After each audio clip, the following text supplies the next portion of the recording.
Oh, you muted. And I'm muted. Hi. Yeah. Hi, Leftist everybody. audio. You are watching Chewed Gum on the Line. It's October 28th.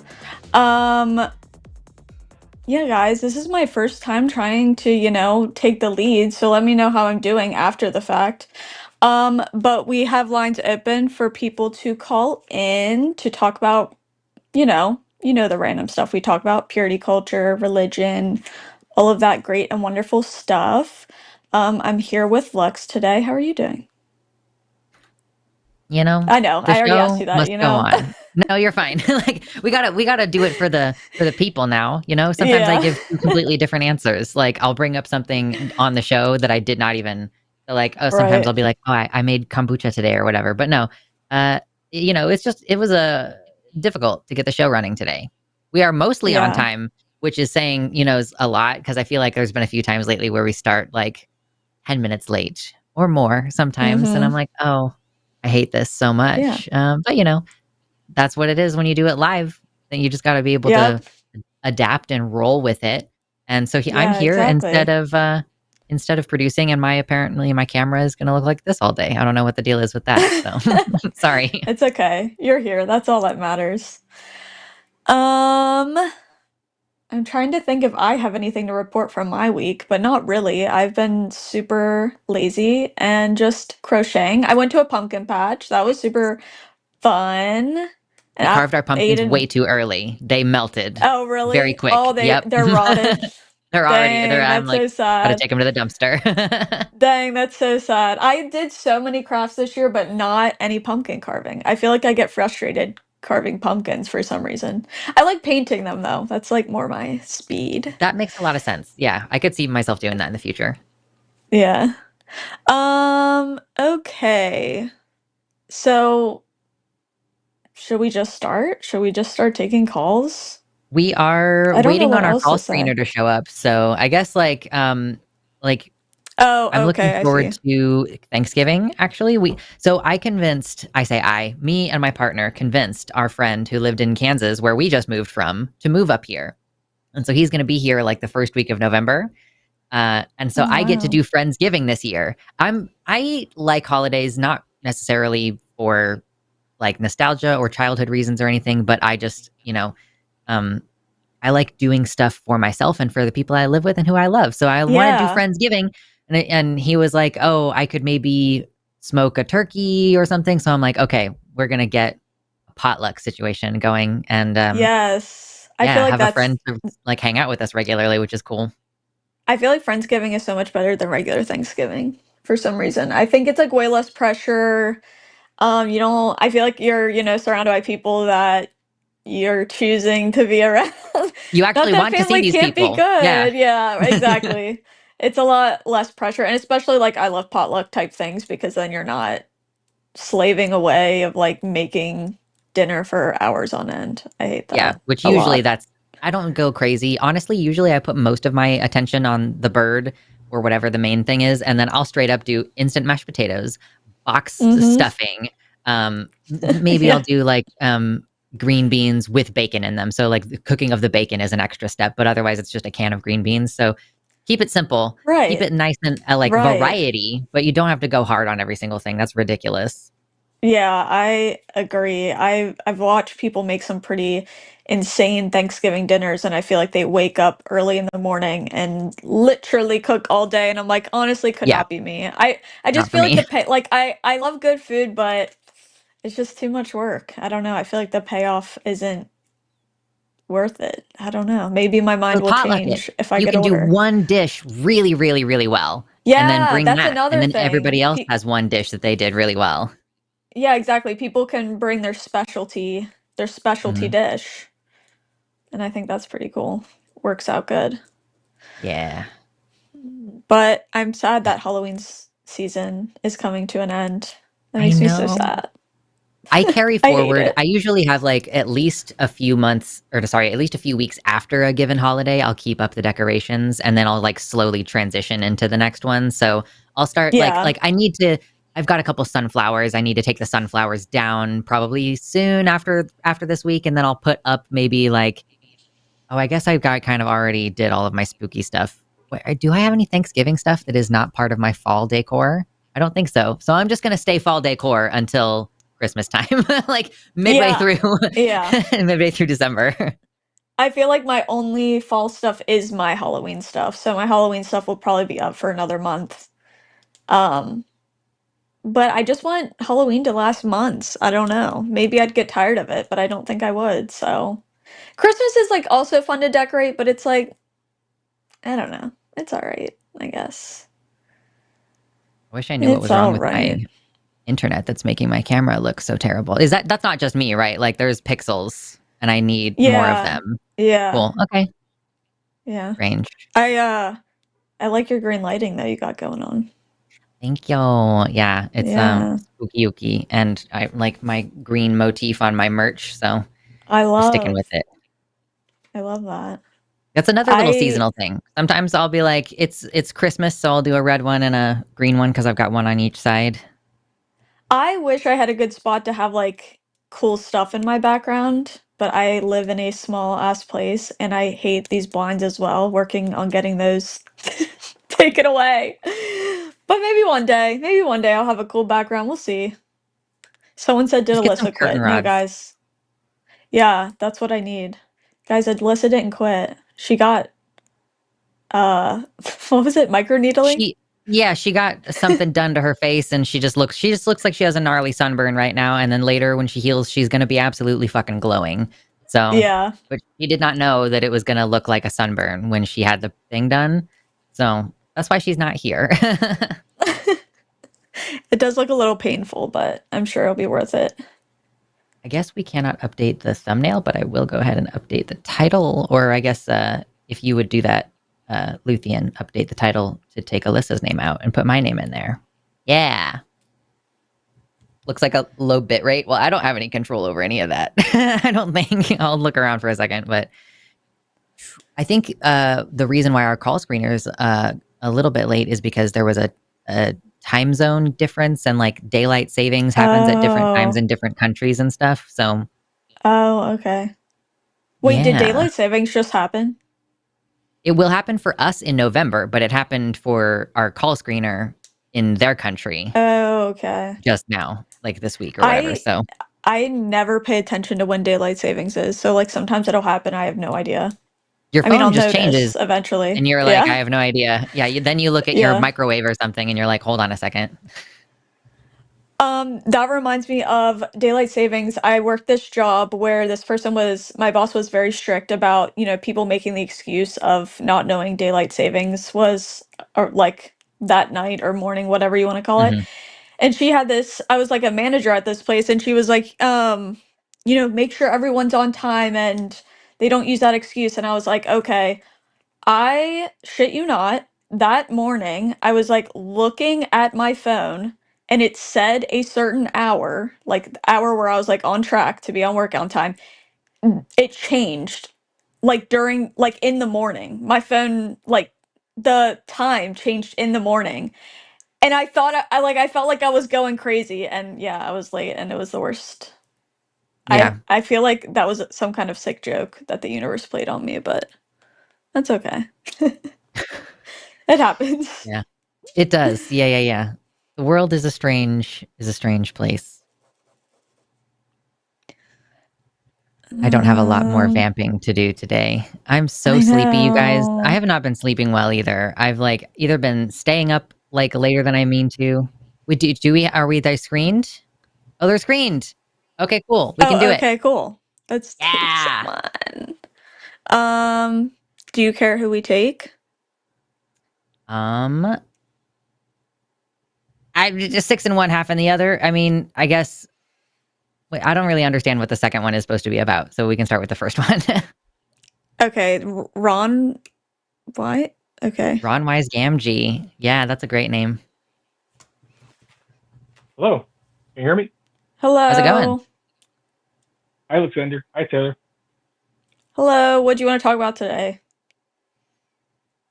Um, yeah, the topic that I wanted to talk about, um, it would pertain more to like one of the things that Alyssa, would bring up regarding like bringing men over to or drawing them away from like red pill ideology and fascistic ideology. If that's a thing that is at least of some interest with the two of you, I don't mind, I guess, like, talking about it. Okay, go ahead. Okay. So yeah, just like put up bullet points on this notepad. So it's going to be somewhat semi-stream of conscious, but I'll chime in whenever. So, so it seemed, listening to a video that Alyssa had put out previously, I guess regarding her ever-changing views on like bringing men over more towards like egalitarianism and whatnot, that like those men who are like really submerged in like red pill ideology, to kind of see them in a sense like people who are like indoctrinated in a cult, you know, with like particular manosphere influencers as like cult leaders, so to speak. You know, because they've come to believe that that the red pill is the way the world works, like I was introduced in the Matrix, because that the way it explains things, it matches a lot of the sentiments that they feel, and like that it vindicates them, so to speak. Mm-hmm. And that, you know, just like with other faith-based ideologies, that you know, red pill ideology like seeks to be like unfalsifiable, and especially when you throw in Evo Psych in order to give it like an air of legitimacy. And because that's the case, like oftentimes trying to argue them out of it with logic, to me seems like an exercise in futility, because they never logic themselves into it. And I mean, I think sometimes people can be responsive to logic even if they didn't logic themselves into it, but you're right that it is generally pretty difficult. Yeah.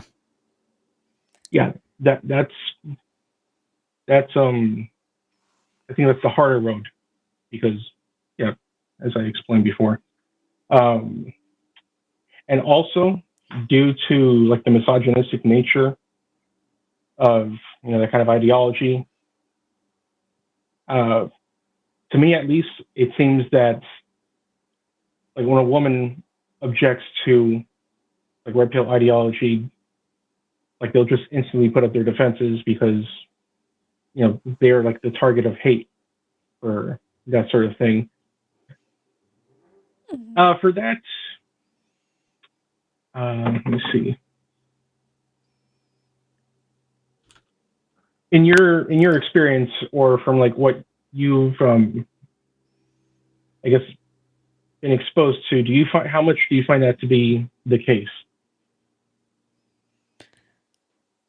Can you repeat what the like you're saying women you were saying women get I'm sorry, can you repeat like the That they might, that because like red pill ideology is misogynistic, that it seems, or that it seems that like women who, I guess, try to object to that will have a harder time like reaching through to these men.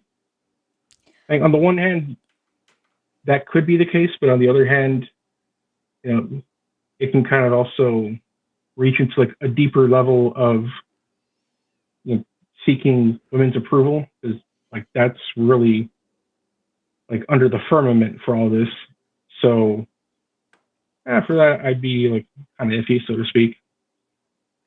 like are you saying like Um, you don't think that women would be effective at kind of getting them out of these spaces because of them being the target of the hate in the first place?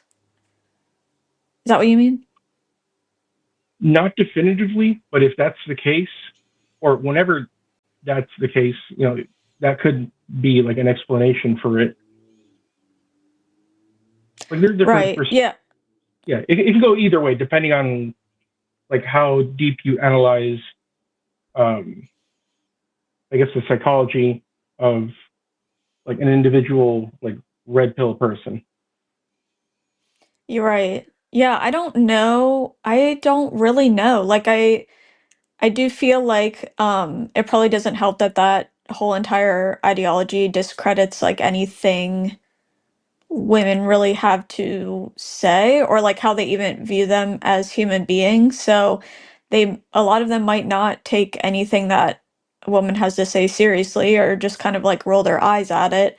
Um Also, when you were talking about like the logic of it and like kind of bringing like I guess factual information to the table to kind of get them out of that ideology, it's frustrating because I feel like a lot of those podcasts and shows, they'll do this thing where they go out of their way to find specific types of women and bring them on the show and then point at them and say, hey, look, like I don't know, they'll find like somebody who's like, yeah, I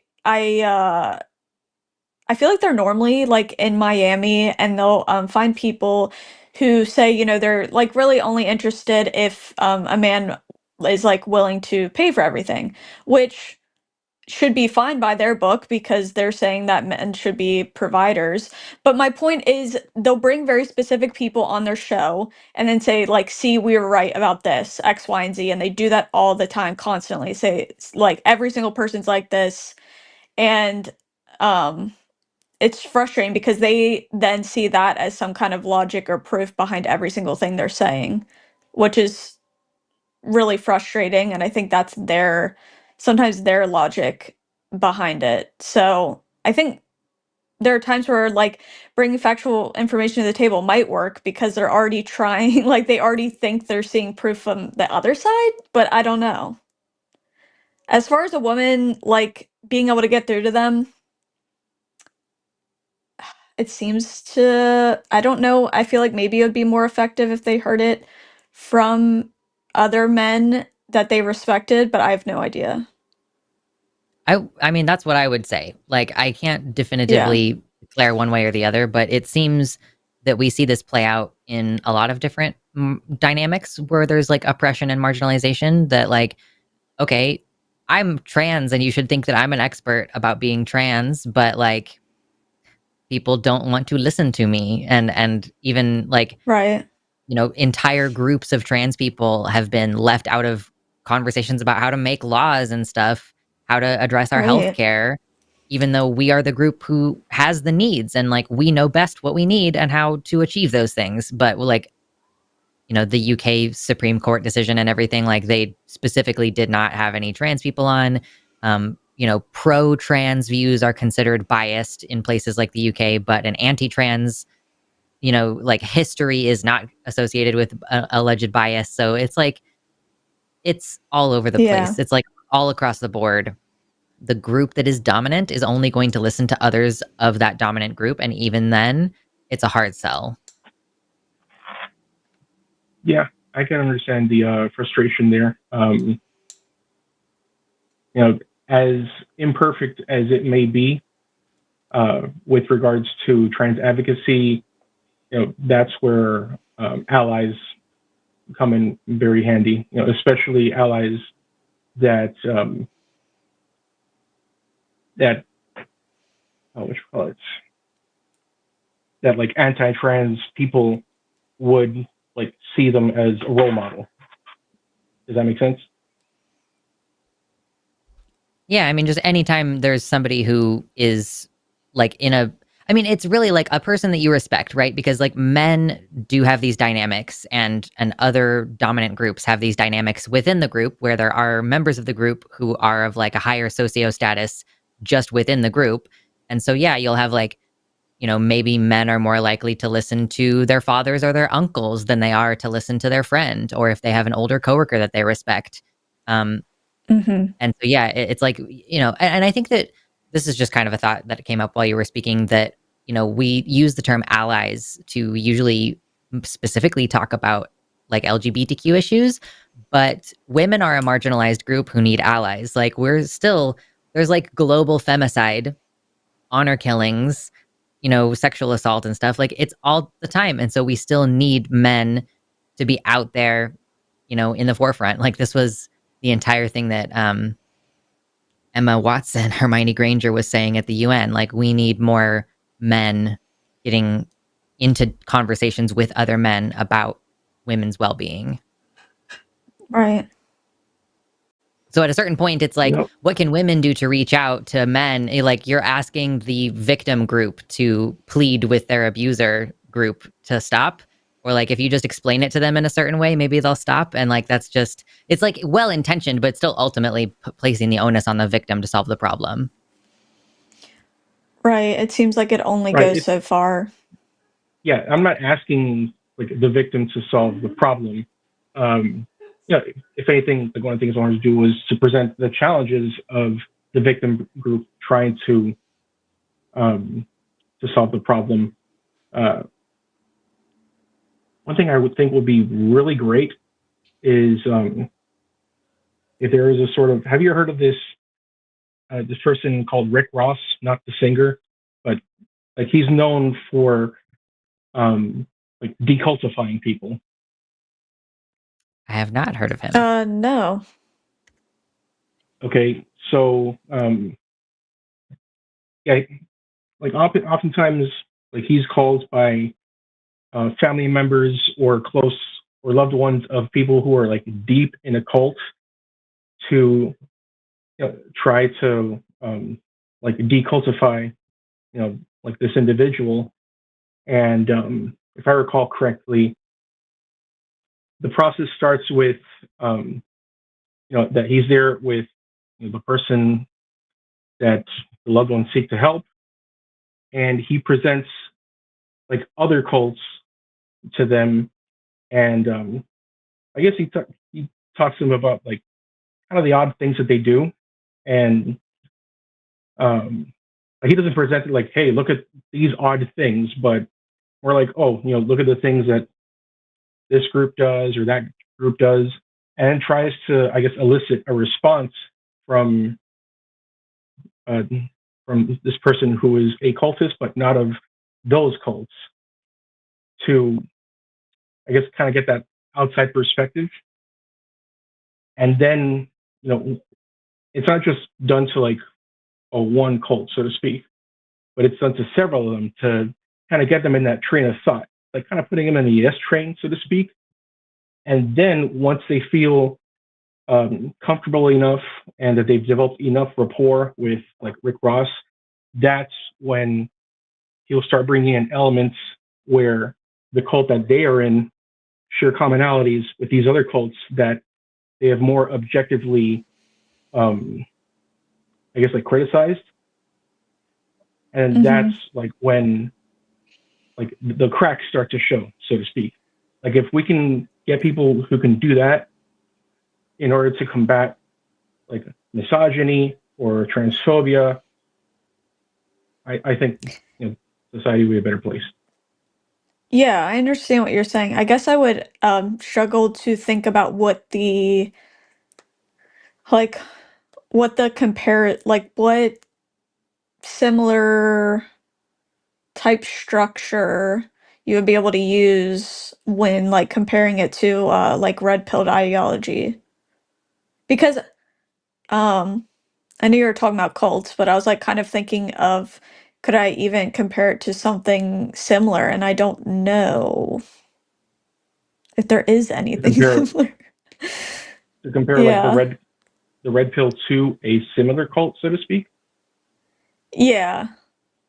I Like, mean, I'm it's not kind sure of different than other cults, right? Because cults have like a guy at the top of them in the power structure, and Yeah. like red pill ideology, I think is just, it's just like so much more complicated than that. Like, I mean, even Right. if more you, diffuse. the people who describe like Trump as a Antifa, cult leader, I feel like have more grounding than referring to red pill as a cult. Yeah, I think that makes it like more especially difficult. Because like, are there any Yeah, so comparable phenomenon to that? Like, I don't think so. I don't actually know that there is. So in that respect, we can focus on more specific aspects of like red pill ideologies or the manosphere. For example, you have PUAs, pickup artists.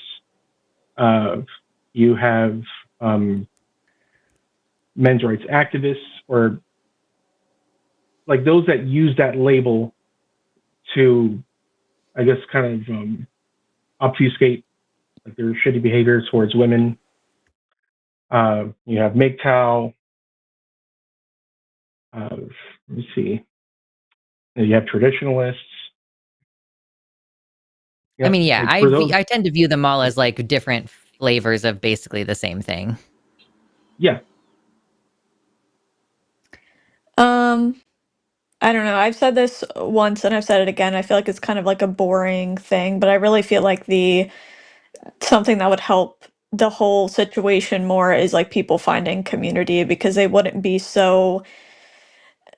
wouldn't be because I mean the whole red pill ideology preys on the vulnerable, usually young men who do not have people around them to kind of help them along, or like go through these thought processes with them and be like, hey, this isn't very rational, or this is like coming from anger, bitterness, or whatever. I feel like community really is the answer, but like how to get them that community is obviously more difficult, because community in general in current day is difficult for a lot of people because we've become so individualistic, and with technology and all of that, a lot of us communicate um, through our phones or through social media, and I feel like some people, it makes them very isolated. But I can't even say I know exactly what the answer is when it comes to specific community building for them specifically. But I think that would solve a lot of people's problems, probably, or at least help through whatever hard times they're going through. Because I've said this before, but I've talked to a lot of men in my life who have like almost fallen into it. They said during a specific time period in their life, and I think that happens to a lot more people than we think, that they almost fall into some kind of pipeline or some kind of rabbit hole, whether that's that or like certain conspiracy theories or whatever. It can be easy to fall into those things if you're not checked by somebody else or having other people around to um, rationalize things with you. But yeah, I guess people are just gonna. I feel like there's no clear-cut answer. I'm sure the answer is different for everybody. I just am hoping it kind of phases out. I do think that red-pilled content is kind of phasing out. I'm not sure about the ideology itself, but I do think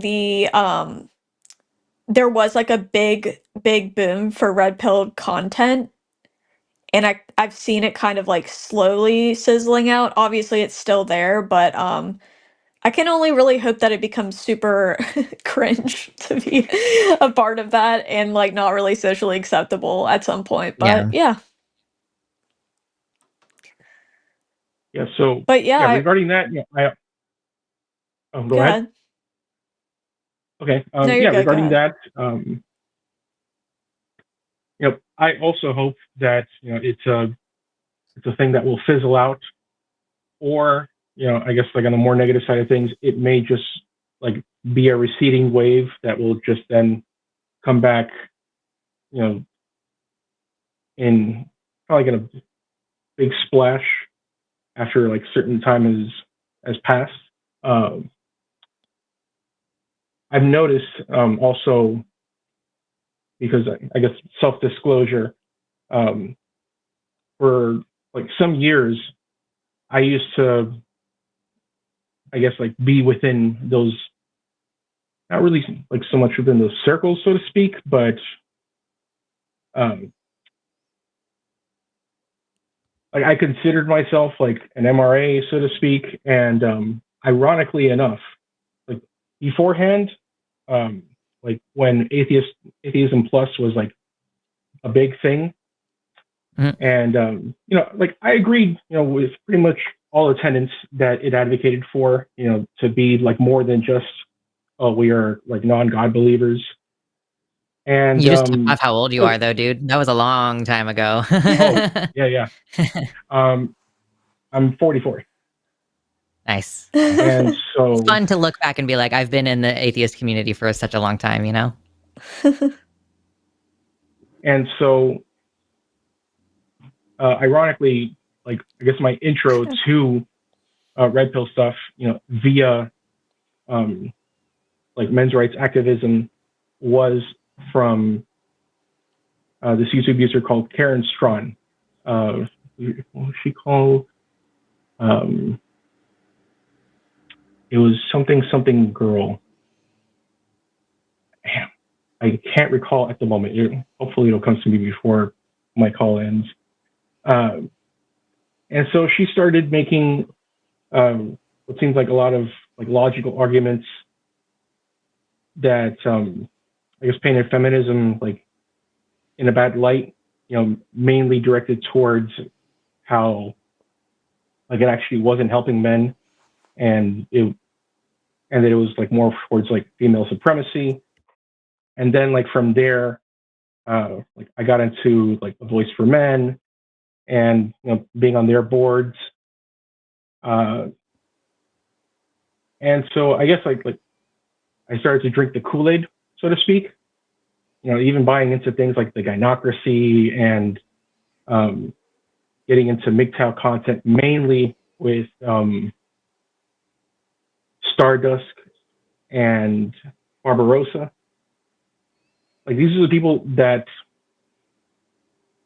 they seemed more intellectual, so to speak. So like that was basically like my catnip to get into that sort of thing, instead of like this more overt like performance that people like Andrew Tate and Fresh and Fit do. I think that you and I remember that period of time on the internet quite differently because, yeah, it wasn't as like gym bro as Andrew Tate. It wasn't as overtly sex trafficking women as Andrew Tate. But wow, the environment for women and feminists was terrible back then. But I do want to say we have several callers waiting, and there are a couple theists. So I want to make sure we give them a little bit of time today. So if you want to get like a last word in, and then if you want to call back sometime, maybe Alyssa would be better. I know that it said that she was supposed to be here. She had reasons to not be here, so I jumped in at the last minute. But yeah, maybe this is a better conversation for Alyssa to have next week.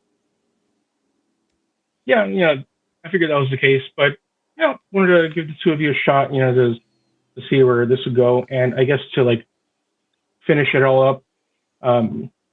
Just like Karen Strawn was my entry point into like red pill ideology, the content creator who was my point to finally get myself out of it was ContraPoints. And so nice.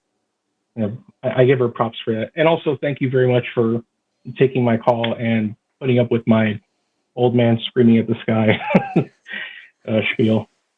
We appreciate it. Thank you so much for calling in. Have a good one. You too. And enjoy your Halloween. Yeah. Cool. Okay, let's take this theist. Yes. There we go. Hi, Jacob. Hey, how's it going? Good. How are you? Oh, pretty good. What do you want to talk about? Yeah, so I always wanted to talk about like the prompt of the topic. So and maybe like go more into like morality and stuff. But so the prompt itself right now says God is no good. When you say he's no good, do you mean that in the objective sense that his actions are objectively no good, or do you mean that in a subjective sense? So the titles are just kind of like to get people to click in. Our one of our producers does all of the titles when we set up the streams. So it's really nothing specific that we decided to put on there. But generally what we do here is we talk about secular humanism, and in particular on this show, we talk about how women are negatively affected by religion and like, in society as well. And like sometimes people call in and get kind of more general like relationship advice or like gender dynamics advice. But like, yeah, basically what we do are like, we are atheists and we're here to debate about religion. So basically whatever people want to call in and talk to us about, we're good for it. Jacob, I would also say that I don't think, like, if we're talking about the God from the Bible, the character of God from the Bible, I don't think he's good. But I also think that a lot of that stuff is subjective, obviously, but it causes objective harm if, like, if he was like a real being, if that answers your question too. Yeah, well, yeah, I was more supposed to thinking of like, is his actions objectively wrong? Not whether it objectively cause harm, whether it's objectively no good. Because it seems like what's the standing claim that's being put forward is that he is no good. So like, if the thing is if it's all subjective, because like I know that most of you guys are moral relativists. So like, if it's all subjective, then like somebody like myself could just say, well, it's subjective, so if my values subjectively align with what God says, then God is good. So it'd be like checkmate. Right. So typically I am talking to people who value things like empathy and like other people. If the person I'm talking to, because like we can measure things, like I said, kind of when it comes to objective harm, there are some measurements we can like, obviously we can know if some things are causing harm. So when I'm saying things like God isn't good in ways where he's harming people, I'm only trying to really talk to people who value things like empathy and other people. If the person doesn't care about empathy, if they don't care about other people, I'm not going to be able to have the conversation with them, if that makes sense. So if the person's like, "Oh, I don't care about those things. I only care that God is good," then that's kind of the end of the conversation because we can't relate with each other, right? Gotcha. Yeah. Yeah. Yeah. No. I was like more speaking to like, yeah, because like, yeah, like, I agree. Like, if we have like different alignments of our values, then we can't really like have like a coherent conversation for the most part. But I was just speaking to like more so like, because the way it's framed itself, it's phrased, is like God is no good. It'd be like a lot if what you're trying to relay is that like, well, I just want to speak to more of people that are aligned specifically to my values. I think it would be like more accurate to be saying like, well, his God's actions don't align with my values. Do you also understand? agree? Hold on, real quick. Your values? You understand that this is a spin on the phrase "God is good." When our producer put "God's no good" in the title, she was doing a spin on the phrase "God is good." So it's like, we could be having a whole conversation on what does it mean for God to be good, which, I mean, that was the initial assertion that was made in the dominant society that we all live in here in America. And so us as atheists are just kind of responding to that situation and being like, well, if you're going to assert that God is good, well, you then have to basically agree that a lot of really harmful things are good just because God did them. Or you have to understand that like the things that are causing harm are bad no matter what. And therefore God is not good. Right. So that's typically where we go with this kind of conversation. Gotcha. Okay. Yeah. I was just more so speaking to like, if you guys were trying to say this is objectively good, but yeah. So yeah, and that's why it's more so like trying to get it all figured out, because it's like it's when it's being told like God is not good, it gives the impression that it's objectively not good. That's what it seems like is being like. That's what creates the confusion, because it's like if you were really to say what you really mean, which is that like his actions don't align with my personal preferences, it doesn't There are feel not enough like it has that same exact characters weight. in the title for me to put that.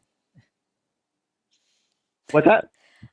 There's not enough characters in the title for me to put that. And again, the title mostly exists just to get people to come in and have conversations with us.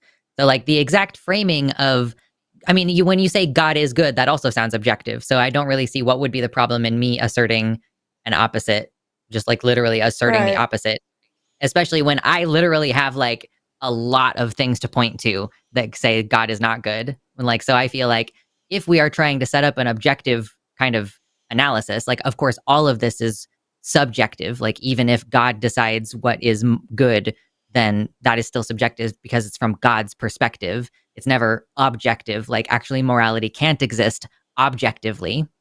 It's like something that we have because we are a social species. So, yeah, I mean, like, I could say if we're trying to rack up some kind of objective, like measurable way in which God is or is not good, well, I can measure harm. I can measure starvation. I can measure death. If God commanded those things or did those things or looks the other way about those things, then I feel like I have a pretty good case to make, actually, that God is objectively not good. Well, that wouldn't be objectively not good. It would just be objectively harmful. That'd be the difference. Like, you wouldn't be demonstrating it's objectively not good, or else you'd be contradicting that. But I ascribe a moral weight to harm. So, like, in my moral system and the moral system that a lot of people share, doing harm, whether intentionally or unintentionally, but especially if it's intentional, is like a moral ill. It's a bad thing. It is not good. So, like, but by that same exact logic, though, if God does a lot of harm to a lot of people who don't deserve it, like, that is not good. Yeah, but by that same logic, I could say that, like, argue that it is good. Yeah, but by that same logic, though, if, like, I value what God's actions are as good, then his actions are objectively good by that logic. That's not really a coherent ideology. Go ahead, Taylor. Well, I'm using your own argument against you, so I agree. I don't think I just don't think, like, I don't think Christian morality or morality from the Bible is objective either. So I just feel like we all have subjective morality, and the reason I was talking about, like, harm and objective harm is, like, that is the baseline for a lot of people, or at least something that a lot of people can agree on that they care about, or at least a little bit, in, like, some kind of way, shape, or form. Um, but Christianity and, like, its morality is also not objective. So I guess I just, like, when it comes to the conversation about the morality stuff, of, like, atheists or whoever else can't have morality because it's subjective, and Christians for some reason can have their morality because they say it's objective, it's still not objective. It's still, yeah, and I would never make that argument. First of all, like, I'm not Christian. I believe that the Jews are right, so I'm not Christian personally, and I'm not Jewish personally. But I do think, like, there are objective morals that do exist, and we don't. The thing is, you don't even have to concede to theists saying, like, oh, hey, you have to, only Christians could have objective morality. Like, no, people can recognize objective morality independent of their beliefs in God. Like, you don't have to concede that to the theists. Like, that's the thing, is, like, what I'm trying to call and talk about also is, like, there are objective morals. Objective morals does exist because epistemic facts exist. Because if there were no objective morals, there would be no epistemic facts, or even facts itself, because facts themselves depend on morality for proper justification. As they're implicating that there's a theory of truth that we ought to adhere to over another theory of truth. I don't think facts are moral or immoral. I don't see it that way at all. Give one example of a fact. Tell me what is a fact? Like, something that is factual. Earth has one moon. Yeah, there you go. What's that? I said Earth has one moon, and Taylor said we are breathing oxygen.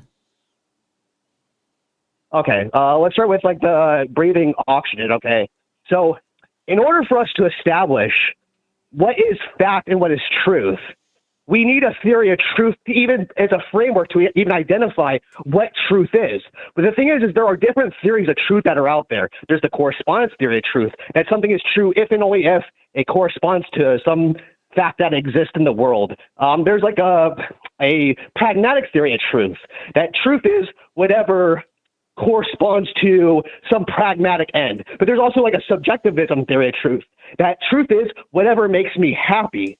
So if my theory of truth is that it's not the case that there's one moon in our solar system because it makes me happy, and that's my theory of truth, why should I adhere to your theory of truth over this theory of truth? We're no longer talking about factual information then. You're just talking about, like, delusion versus fact. We're talking about facts themselves. Like, facts themselves implicate that there's proper justification. So which theory of truth should we adhere to? I don't know what you mean. Can you explain what you mean by theory of truth? Because when I just want to tell you what I'm hearing, and I want you to tell me if that is right or wrong. Sorry if I became a robot for a second there. My internet is being weird today. So are you trying to say basically that, like, oh my God, I got distracted by the fact that I turned into a potato on the screen. Like, basically what I'm hearing is that there are facts, but then there are ways to interpret those facts, or like our judgment of whether those facts are significant, and that is what you're calling, like, that's how you're saying like there's different approaches to truth because there's different ways to process objective facts. Well, no, it's more so that the facts themselves, like, a fact is a justified truth. It implicates that there is proper justification that exists. And if it's the thing is it's either the case that we ought to adhere to a theory of truth over another theory of the truth, or it's not the case that we ought to adhere to a theory of truth over another theory of truth. There's a jump you made in the middle there, and I would like to try to find where the connective tissue is between the observable fact. And so, like, basically, I think that what you're referring to facts, but then you say truth theory. For me, I guess my truth theory is that like facts are what determine what I would call true. Although I like this word truth is exactly this reason. It's supposed to be the other way around. It's supposed to be truth that determines fact. It's supposed to be truth that determines fact. It's not. It's the other way mixed around. It's truth that determines fact, because facts are like there are truths that have proper justifications. What is true? Can you explain to me can you define the word truth in the context that you're using it? Well, I usually belong to like the correspondence theory truth. That truth is whatever corresponds to a fact that exists in the world. Okay, but no, that doesn't work that way. Holy fucking shit, Jacob, it doesn't work that way. You're saying like facts, like you're doing it, but you're like, okay, truth is something that is based on the facts, is what you just fucking said, except that you're also saying that facts do not inform what the truth is. I am going to have a stroke. Let me simplify it for you. It is a truth. The correspondence theory of truth is whatever corresponds to something that exists in reality. I just don't think that this term is useful at all. Like these are actually like academic like terminologies. So like I don't know why it's so hard for you to understand. In which field? Theory is a truth itself, like epistemology. Can I get a degree in that? What's the major? Yeah, epistemology. Oh, epistemology. Okay. So I just don't. If someone's not willing to acknowledge what a fact is, I'm not even sure how to have a like conversation with them. Like if someone's like, if I said there was one, like we have one moon, and someone said no we don't, that's not my truth. Okay. There's like truth not is a much philosophical more for me to concept, say. is what I just learned. You're like, this is epistemology, therefore you're saying like this is a philosophical concept. Facts and truth in this sense are different fields of study that don't really have anything. Like if you're just like, oh, what's true? Like, okay, what's true? Like in a moral sense or whatever, like it's true that suffering is good or bad or whatever. Like that is a value judgment that is, it might be informed by some facts, but is like, it just like is like people judging and deciding things. I would say actually that I have very compelling biological evidence that is like, so all of those social things that we're kind of like just it seems like arbitrarily deciding what's moral and what's not moral are actually deeply programmed biological factors. So that I could say that my morality is objective because we evolved a sense of fairness and a sense of empathy and all that kind of thing. But like, this is just my philosophical approach to life, Jacob, and maybe this is where we're differing, is that I care about the facts, and the facts shape what I understand to be the truth. Like, so objectively, there's a fucking moon or there isn't. Objectively, we can measure the amount of oxygen in the air, and you can throw a torch into a cave and see it extinguish because there's a bunch of fucking carbon monoxide or whatever in there. Or wait, no, carbon monoxide would explode. The thing is that can't be a fact, though, if it's not the case that we should adhere to another theory of truth over another one. Because if that's not true, if what I just said there was not true, then what I like because it makes me happy, then what you said was not true, and that's why it depends on morality. No, it's either raining or it's not raining. We don't have differing truths about, unless you're across town and it's not gotten to your side of town yet. But it's either objectively raining or it isn't. So like, I do not subscribe to this idea that what could be true. You're saying there. Also, you're making my point. You're agreeing with me. You're agreeing with. This is where we're bridging it. Because you're saying that there is a truth. Like it's not like arbitrary. Like by truth, Like there is a true truth, right? There are objective facts, and there are An objective truth. interpretations of Yep. the. Hold on. There's objective facts. There are interpretations of those facts, and that's pretty much it. Yeah, and I don't disagree with that. Yeah.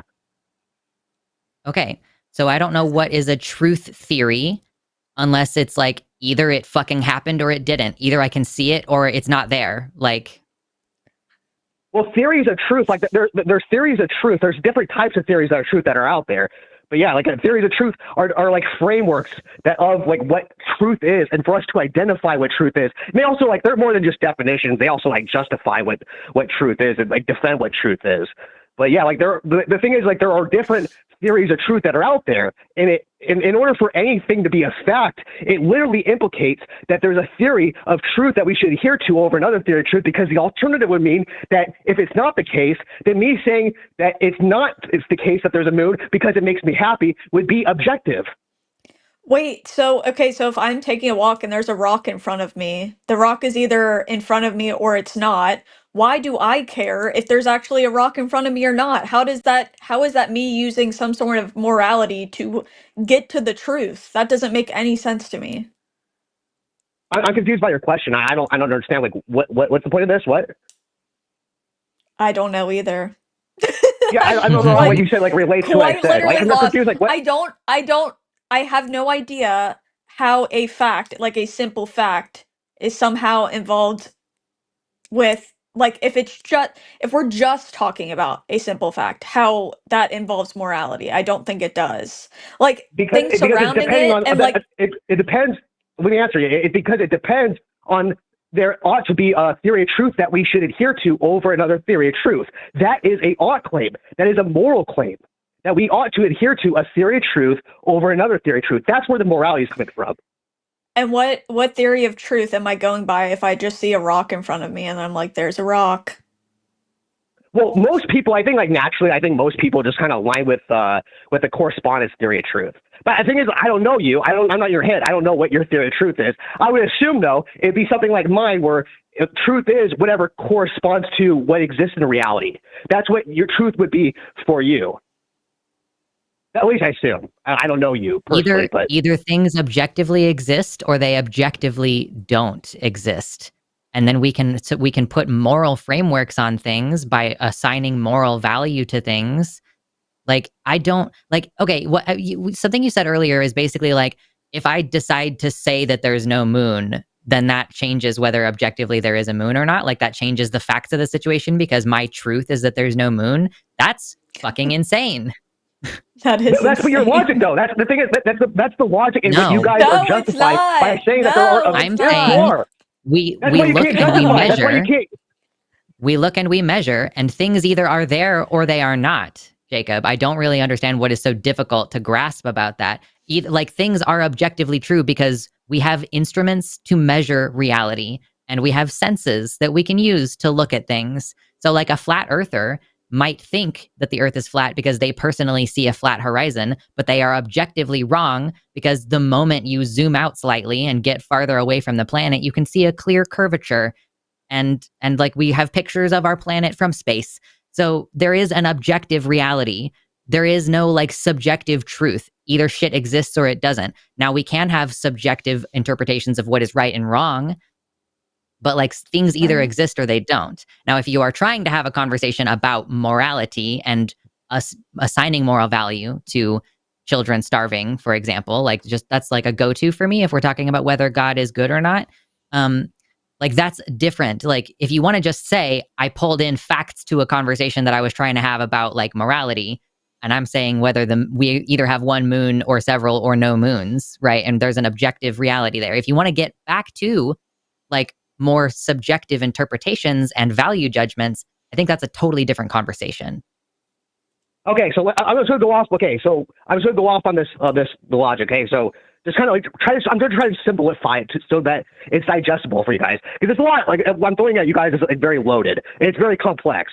But okay, so if it's not the case that we should adhere to a theory of truth over another theory of truth, then that means that if I think that there is no moon because it makes me happy, that is objective. How am I wrong? Explain that. Make that make sense. How am I wrong? Because you've closed your eyes to something does not mean it ceases to exist. There is either a moon or there is not a moon. You can't say Also, because if I feel like it, there isn't one. yeah, if somebody wants to live in So delusion, here's you're the thing, right. you're If arguing. somebody wants You're saying to hold on, yeah, go on. hold on, Jacob. If somebody is living in delusion and someone's like, "No, the Earth isn't round," they're like, I can't force them to accept factual information. Like, I don't That's know true. what else you want me to But say. Like, if there are highly delusional people out there who aren't living in the same reality as me, and there's really nothing to say to them because they aren't living in this reality. If they choose to live in a different reality, they can choose to live in a different reality. But that's the thing is, like, I'm not speaking, like, I'm not asking you, like, it's really frustrating because, like, I'm asking you a question, but you're not answering the actual question. Because I'm not asking about whether or not, like, if you could justify to this person, like, how you convince this person. I'm not asking that. Like, what I'm trying to figure out is, like, if it's not the case that we should adhere to a theory of truth over another theory of truth, if that's not the case, and I go over and I say, hey, well, you know what? If this is if it's aligned with my actions that there's no moon, or if it makes me happy that there's no moon, and that's how I view truth is, you know, therefore there's no moon. Like, how would that be wrong? Because I hold values that involve being able to actually measure things. If someone else wants to hold different values, then I don't have any control over that. But also, that person probably should never hold elected office. Maybe. Like, maybe that person should not make decisions for society. I'm not wrong, right? That you're saying, that are you my saying, am I theory right of or am I truth wrong? is better. Are you saying, okay, so you're basically saying I have a theory of truth that is based on objective reality and other people have a theory of truth that God is infallible? Oh, no, that's, no. I'm okay, saying, then like, I have no idea what you're trying to say. It's so frustrating because, like, I'm trying to tell you guys, and like I'm talking past you guys. So, like, Yeah, if I feel were, like if I you're was just a person, restating the same thing over and over, and it's hard to understand it differently when you keep stating it the same way. So, like, you do guys you are need to find a like, different example? you're answering different. Well, the thing is, like, I'm trying to understand what you're asking. So, are you asking, like, am I agreeing with you that there is such a thing as a theory of truth that's better than a different theory of truth in this context? Like, if you described correspondence theory of truth as I understand it, you said that was kind of what we are, which is based on, like, what we can objectively measure and like what we can witness and like interact with in the world, and that is one type of theory of truth. Is that correct? No. Okay, I'm going to try to say it again. Maybe slower, it will help. So, if oh my God. No, actually, I'm not going to deal with that. We're going to move on. Thank you. Goodbye. Not dealing with the condescending misogyny today. Not having it. It's unreal. Sorry, like, the thing is, though, if like you are constantly repeating yourself and nobody's understanding what you're saying, like, maybe what you're saying doesn't make sense. That's just a thought. I don't know. That was I'm also crazy. really boring when it comes to this stuff because I'm like, okay, if someone doesn't want to believe in reality, next. Like, I don't have anything to say. I just have no desire to try and convince them that factual information is factual information. So, Yeah, I still good have no times. idea what he was actually trying to say. Like, okay, a Me theory neither. of truth. Like, I don't know what that means. And I feel like he did say that, like, oh, the correspondence theory of truth is based on such and such a, and, like, I think that he was trying to say that would be how to describe our epistemology. I'm sorry, I didn't go to philosophy school. Yeah, I'm just not very. I'm not in the debate bro. You know what I'm talking about, philosophy bro. Yeah. Also, whatever It's like he they was took, on, I like, need that in the morning. I need that right now. Give me some of that, Jacob. Yeah. I want to sleep later, you know? Okay, well, we only Anyway. have one person, so we're Lines are gonna still bring open. him in.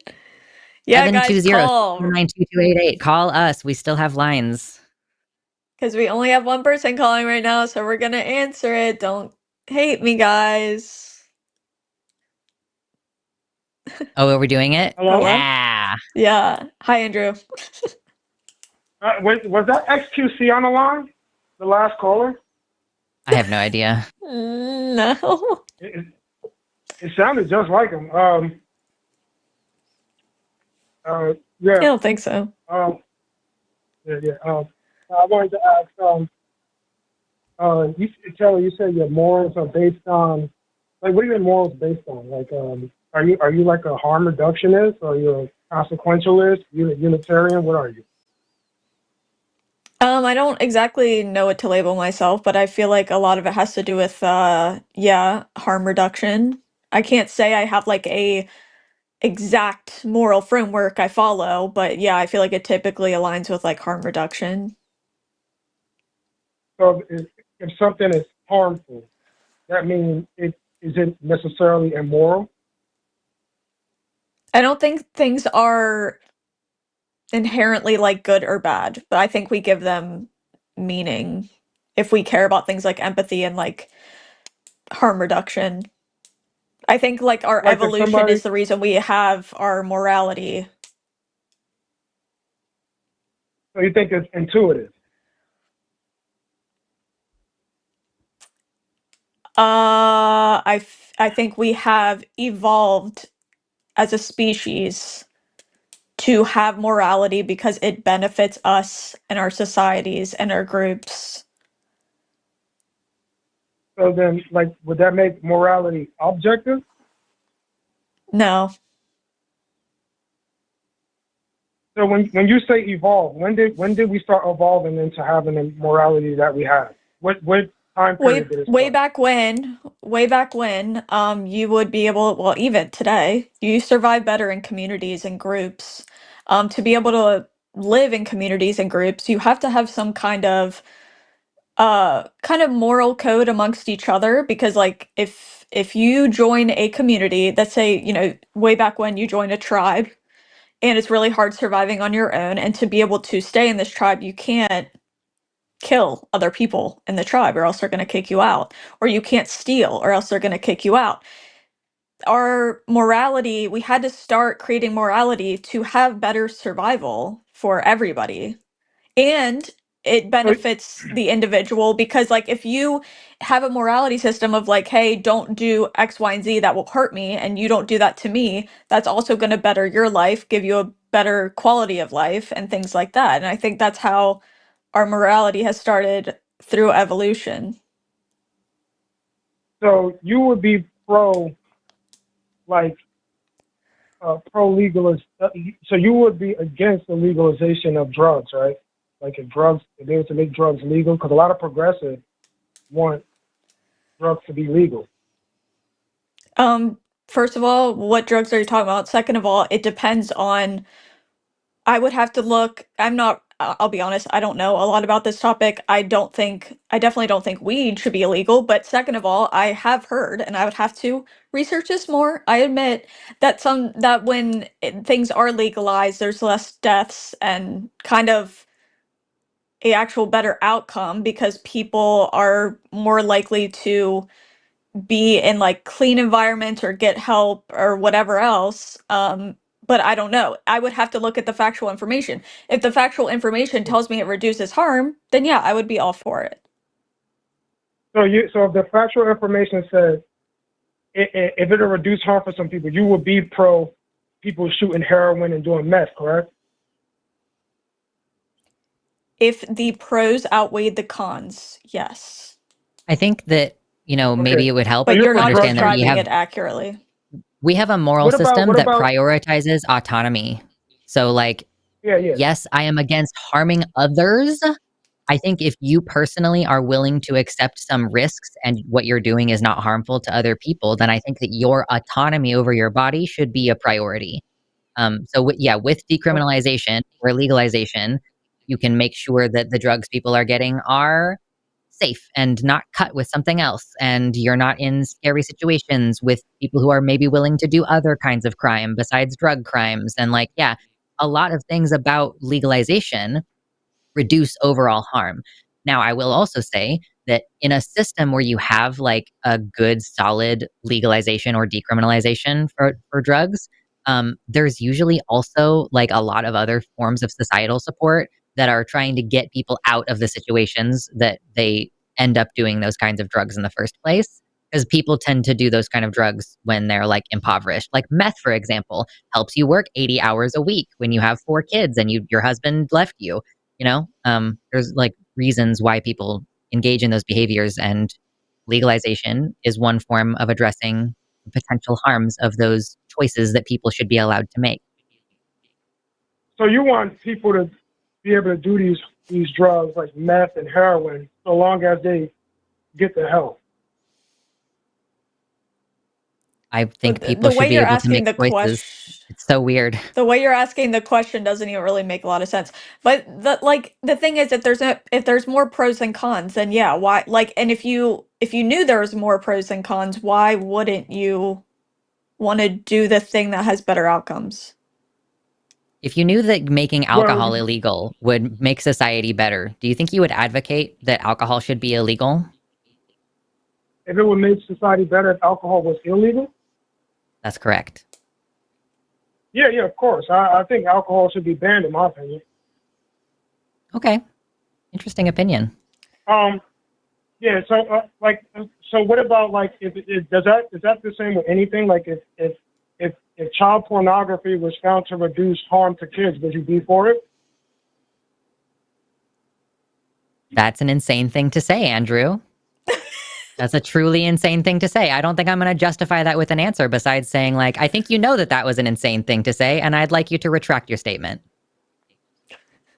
Okay. All right. Well, I'll ask something else. What about what Trump is doing, blowing up these drug boats? Is that good? Like, that's a good thing, right? Doing Those are what? civilians.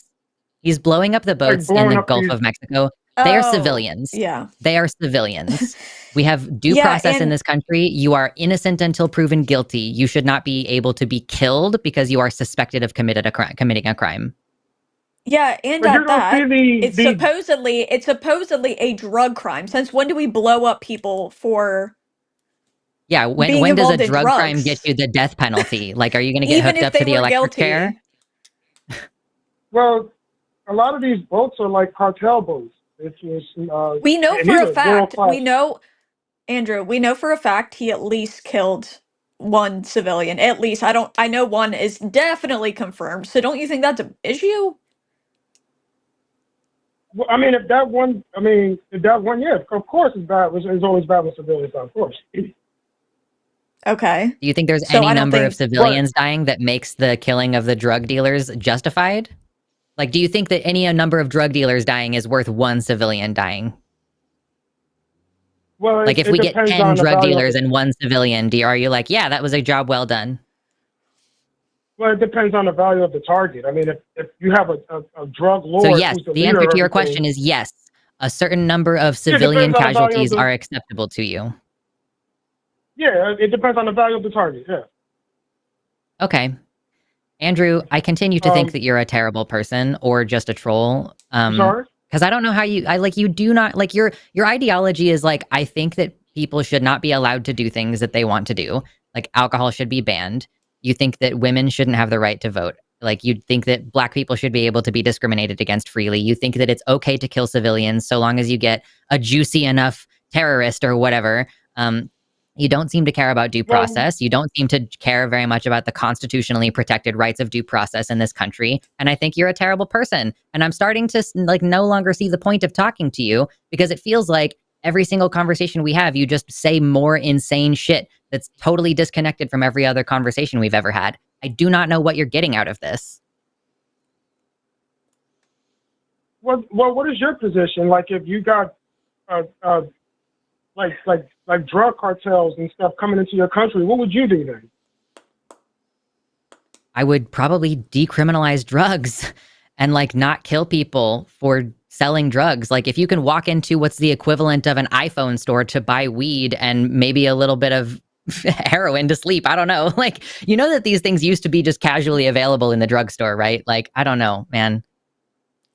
Also, if So, these like, people are selling drugs, and especially people selling drugs that could be like laced with things that kill people, you would typically go through something like due process, where you figure out if the person's actually guilty of whatever crime. But that's not happening right now. Don't you think that's an issue?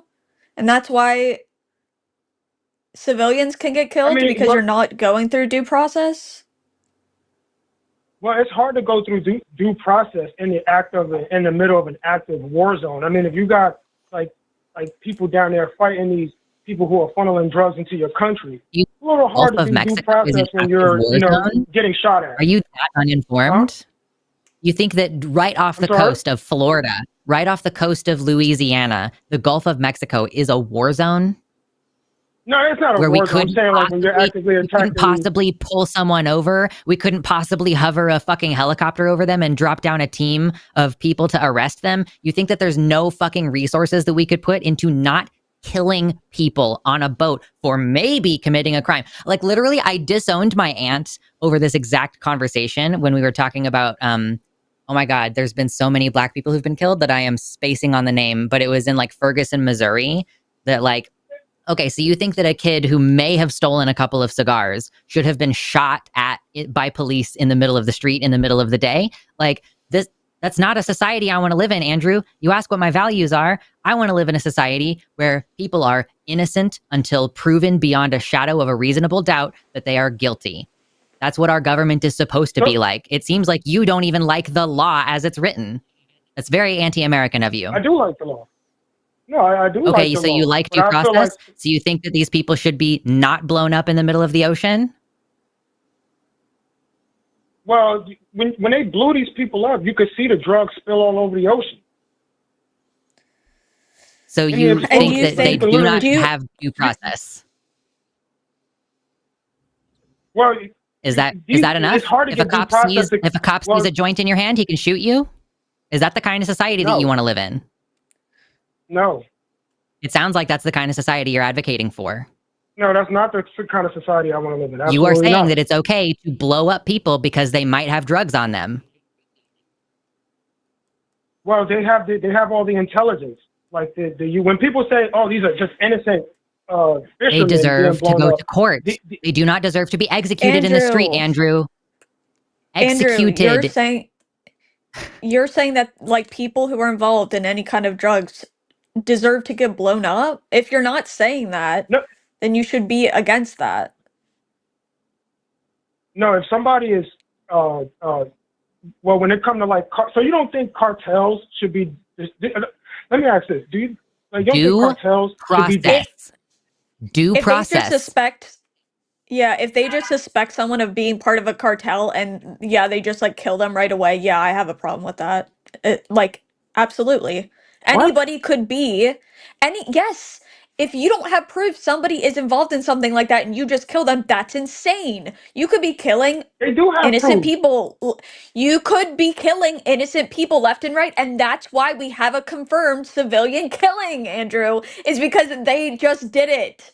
They didn't have proof, they just did it. That's why they killed an innocent person, probably more than one.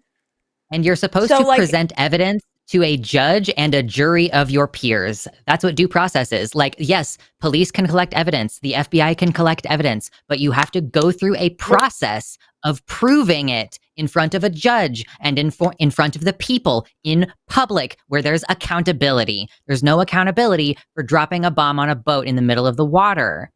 It's not okay. So I guess there's no situation in which it's okay, Andrew. I mean, I guess so. They shouldn't have went after Osama bin Laden because he didn't get due process neither. They just went over there and killed the dude. Arguably, I could agree with you. I don't really know a lot of the details, and I know a lot of people have really strong opinions about Obama doing fucked up shit. I was in high school. Right, same. So you want them to capture all these gang members and give them all due process, like all of them. We know that they're gang members. We know that they're cartel members. And this ain't, Andrew, we don't know it. We don't know it. We don't know it until we get in front of a judge. Yeah, that's not how this works. We know it. No, we don't. You keep saying that. But we killed a civilian, so we obviously didn't know. What do you mean? There's a process that proves that we didn't know.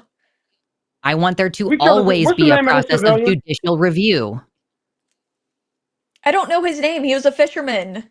The country came out and said, like, you killed one of our civilians. Why? Like, that should be proof enough for you to know that we didn't know. And even if we did know, you just said you don't think, like, anyone involved in drugs should Wait, just so be you blown up for any, like, oh my wait. God. So you believe a foreign government over your own government when they say they have all the intelligence to know that these people are gang You members think and I, drug you think I automatically trust everything our government says over everybody else? I'm not, like, Yeah, I'm I don't know. confused by this. You Are you trust a telling foreign me, are government you, saying that this guy was a He was a you civilian. He trust a hadn't foreign been government? charged. He had not been charged with any crimes in his home country. He was not known to be a person of suspicion. Like, he was known to be a tax-paying fisherman in his home country. Like, I don't know that they're like, I don't know. I think that Andrew, you're just like committed to a violent ideology. You want to live in a fucked up world that I don't want to live in. And this increasingly makes me feel like it's not possible to live in a world with people like you because, like, okay, all I want to do is sit over here and do my own thing. But people like you are not okay with having people like me as your neighbors. And you will advocate for me to like not have my rights, and you'll advocate for ICE raids. You want people to be scared in the streets. You want military boots on the ground in your cities, controlling your elections. Like, you just want to live in a really fucked up world that I don't want to live in, Andrew. I don't understand you at all. Yeah, I don't want to live in that world either. You want to just live in a wanna live world in a world where the that- US government can, without impunity and without accountability, kill people that they suspect of a crime. Well, we don't know what kind of we don't know what kind of military. At least I'm giving the government the benefit of the doubt. We don't know what kind of military intelligence that they have on these people. You're just There saying they needs just to be a killing process civilians. of accountability. You can't just say, oh, the executive can just make all the decisions. In this country, we have a system of checks and balances. The US government executive branch can't just say, we have intelligence and we've decided that this guy is going to go to jail forever. The FBI has to bring up formal charges. It has to go through the court system. And so, yes, These court systems I want ain't doing their every jobs. They're single, constantly letting criminals go. every single case to yeah, be like before Donald a Trump. judge. No, they let all these criminals go, especially in California. These judges do not uphold Wait, the system. wait, Andrew. Maybe They're they Andrew, are constantly, not. Maybe they are not guilty, dumbass. No, The whole thing is Andrew, you have to what prove about- beyond a shadow of a doubt. Andrew, That what guy about that the killed fact that that guy- Donald yeah. what about the fact that Donald Trump pardoned like a bunch of violent criminals for January 6th? Does that not bother you? No, they were violent criminals. They shouldn't have been pardoned. But you also had a lot of January 6ers who were locked up without due process. What? I think that's wrong too, if that's the case. Yeah, So nah. there were a lot of January 6ers who were locked up without due process. I don't Okay. believe that, but I'll look it up. I would say that that is Um, still bad. I have like, a moral so- consistency. Right. Yeah, exactly. But why wouldn't they get due process? Like, I just don't believe that. But yeah, if they didn't get due process, that's a problem.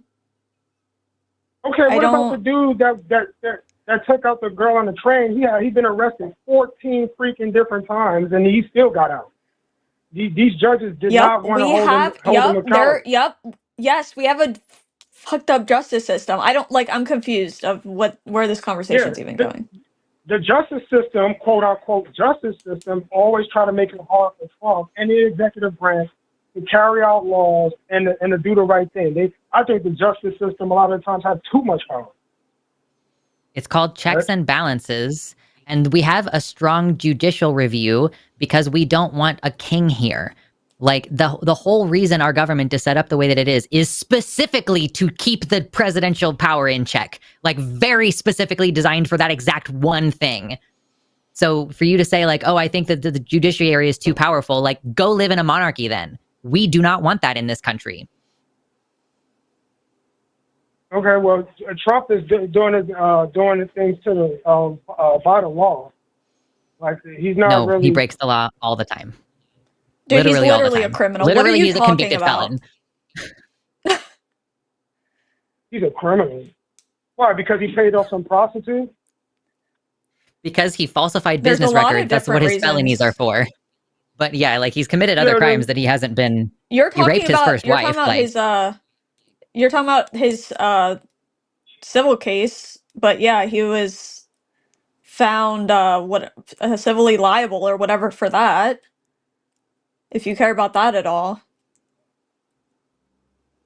I mean, if he was held okay. He was held civilly liable. Mm-hmm. I don't know which one. But he's also, He was also a convicted of felon on felonies. top of that. Yeah. 34 felonies. And other things that he's done that can be charged as crimes that he just wasn't charged for because his wife didn't want to pursue rape charges against him. Okay, let's say I say lock up Trump, right? Would you throw Biden in there with him? For yeah, what? Probably. Exactly. Genocide in Gaza. Like, yeah, probably. Yeah, if you find him, I don't understand people who they fight so hard to defend politicians. Like, they're literally politicians. If he did something worthy of jail, I don't care. I don't care. Like, I'm not a Democrat. I'm not else- gonna support my guy just because he's on my side or something. Like if a Democrat Right. is on the Epstein list, all the more reason for me to want the Epstein list released because I don't want to support a pedophile Democrat. Right. Okay. Yeah. Are you okay? We should lock up all the Antifa rioters and BLM rioters as well. They What crime did they commit? Broke the law. Property okay. destruction. Oh, okay. If you're talking about property destruction, those people did get arrested. What are you talking about? They did get arrested. Yeah. And if you're People talking who did the property damage. And if you're talking about Antifa, it's just a made up bullshit to dismiss any sort of criticism or any kind of, because they say that everybody's a paid protester, that they're being paid by Antifa. It's literally made up. Paid. We had one of the biggest I could quit my job and go to Portland. We had the get biggest paid to be on the street in American. Andrew, we had the biggest protest in American history, and there wasn't any violence. Isn't that crazy? Yeah, the No Kings protest was a fake protest. It was literally paid by 500 NGOs. I can give you all the names. Andrew, I literally was there. What are you talking? I literally went there, and you're telling me it was fake. Yeah, and it's a fake protest. It's not an organic protest. It was put together by NGOs, literally. I Do you think that protests have to be spontaneous? Yeah, I'm confused what you think a protest is. I'm so genuinely confused of what you're trying to say. Yeah, the No Kings protest was funded by things like the Open Society Foundation, George Soros, and a bunch of other people who came together and put this thing together. It was like the Euromaidan protest that happened over there in Ukraine in 2014. It was Andrew, put together I appreciate by you John calling. McCain, I am Victoria done with you Nuland. for today. So goodbye. Sorry. I'm making executive decisions today. I'm not dealing with this shit right now. We got 18 minutes and we've got 2 callers waiting. Yep, that is another one just came in. So yeah, we've got a couple theists waiting. Yay. Okay, should we just take the first one that came in first? Why can't I talk? Or the second one? What do you want? Oh, the second one kind of looks interesting. Wait, no. Hold on. No. This is okay, hold on. Hold on. Okay, so let's take 11-2. Let's take that first one that's been waiting. Okay.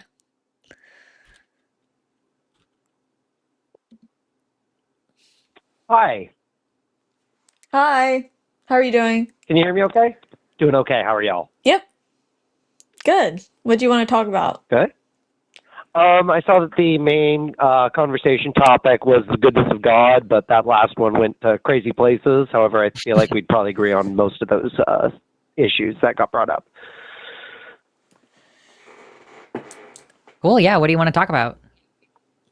I guess I'd just start with the goodness of God, specifically more coming at it from a leftist perspective. Lay it out.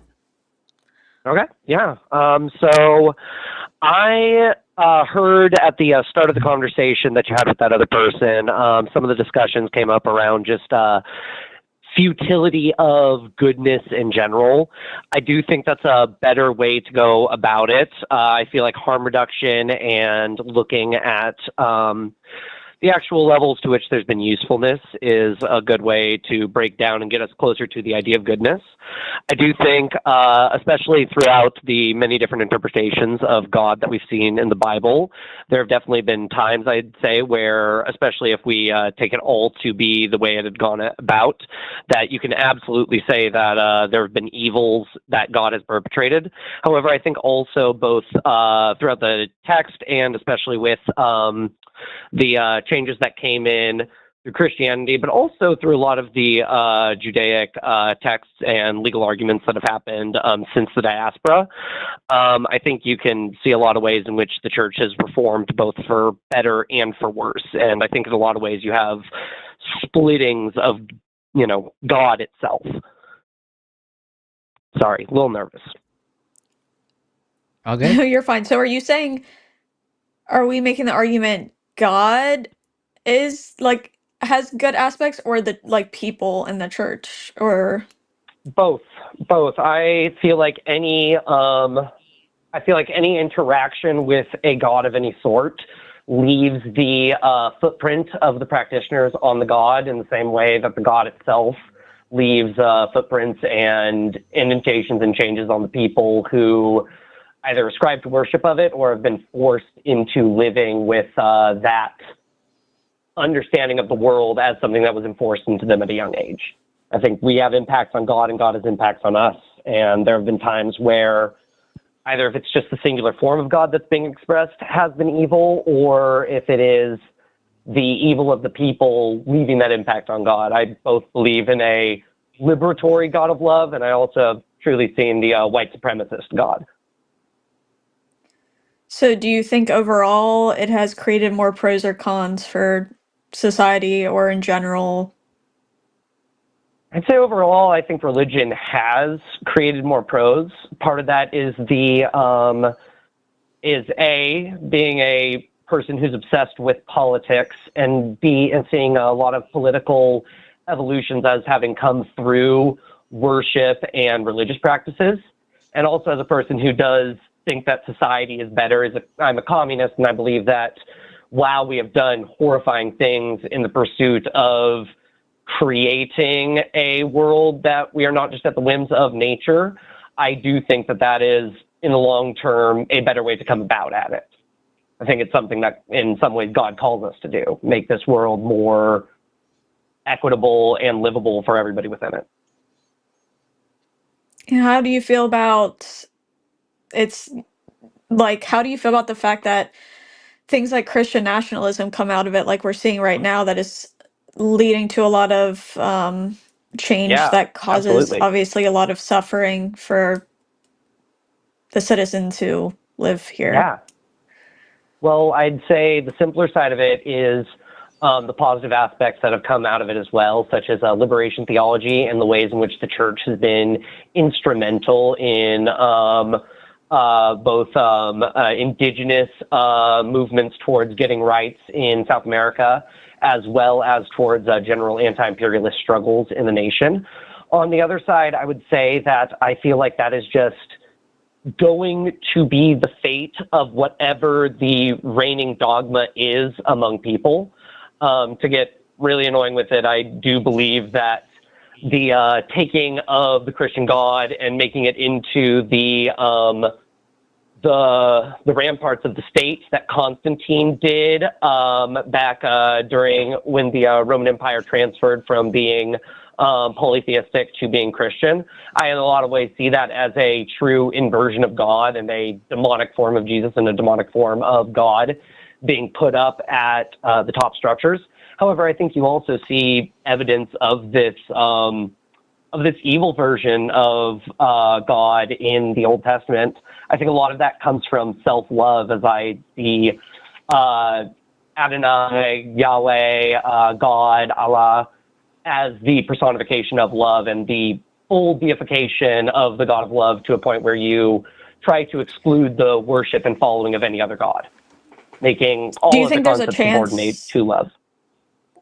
Do you think there's a chance that we have outgrown religion, since we're now at a point where we could be outgrowing that and progressing at a faster rate, but there are people who so badly want to like keep us back how we were 2,000 years ago, where we can't change our morality system, we can't change how we do things, we can't change our views on anything, and they want to keep us stagnant instead of like progressing as a society, because I mean that's what they're doing right now, and it's literally holding us back from so much that we could be progressing on.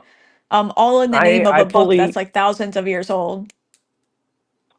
No, I fully hear you on a lot of it. I would go further to say, though, that a lot of the people, I mean, tons of people who have stripped away the artifice of Christianity from that have still promoted similar views and similar levels of trying to keep the church back. You had an explosion of, during the Enlightenment, people who were similarly deistic to people like John Locke, Thomas Hobbes being an example of a person who used their atheism and their scientism as a reason to reinforce the comfortable structures that were around them.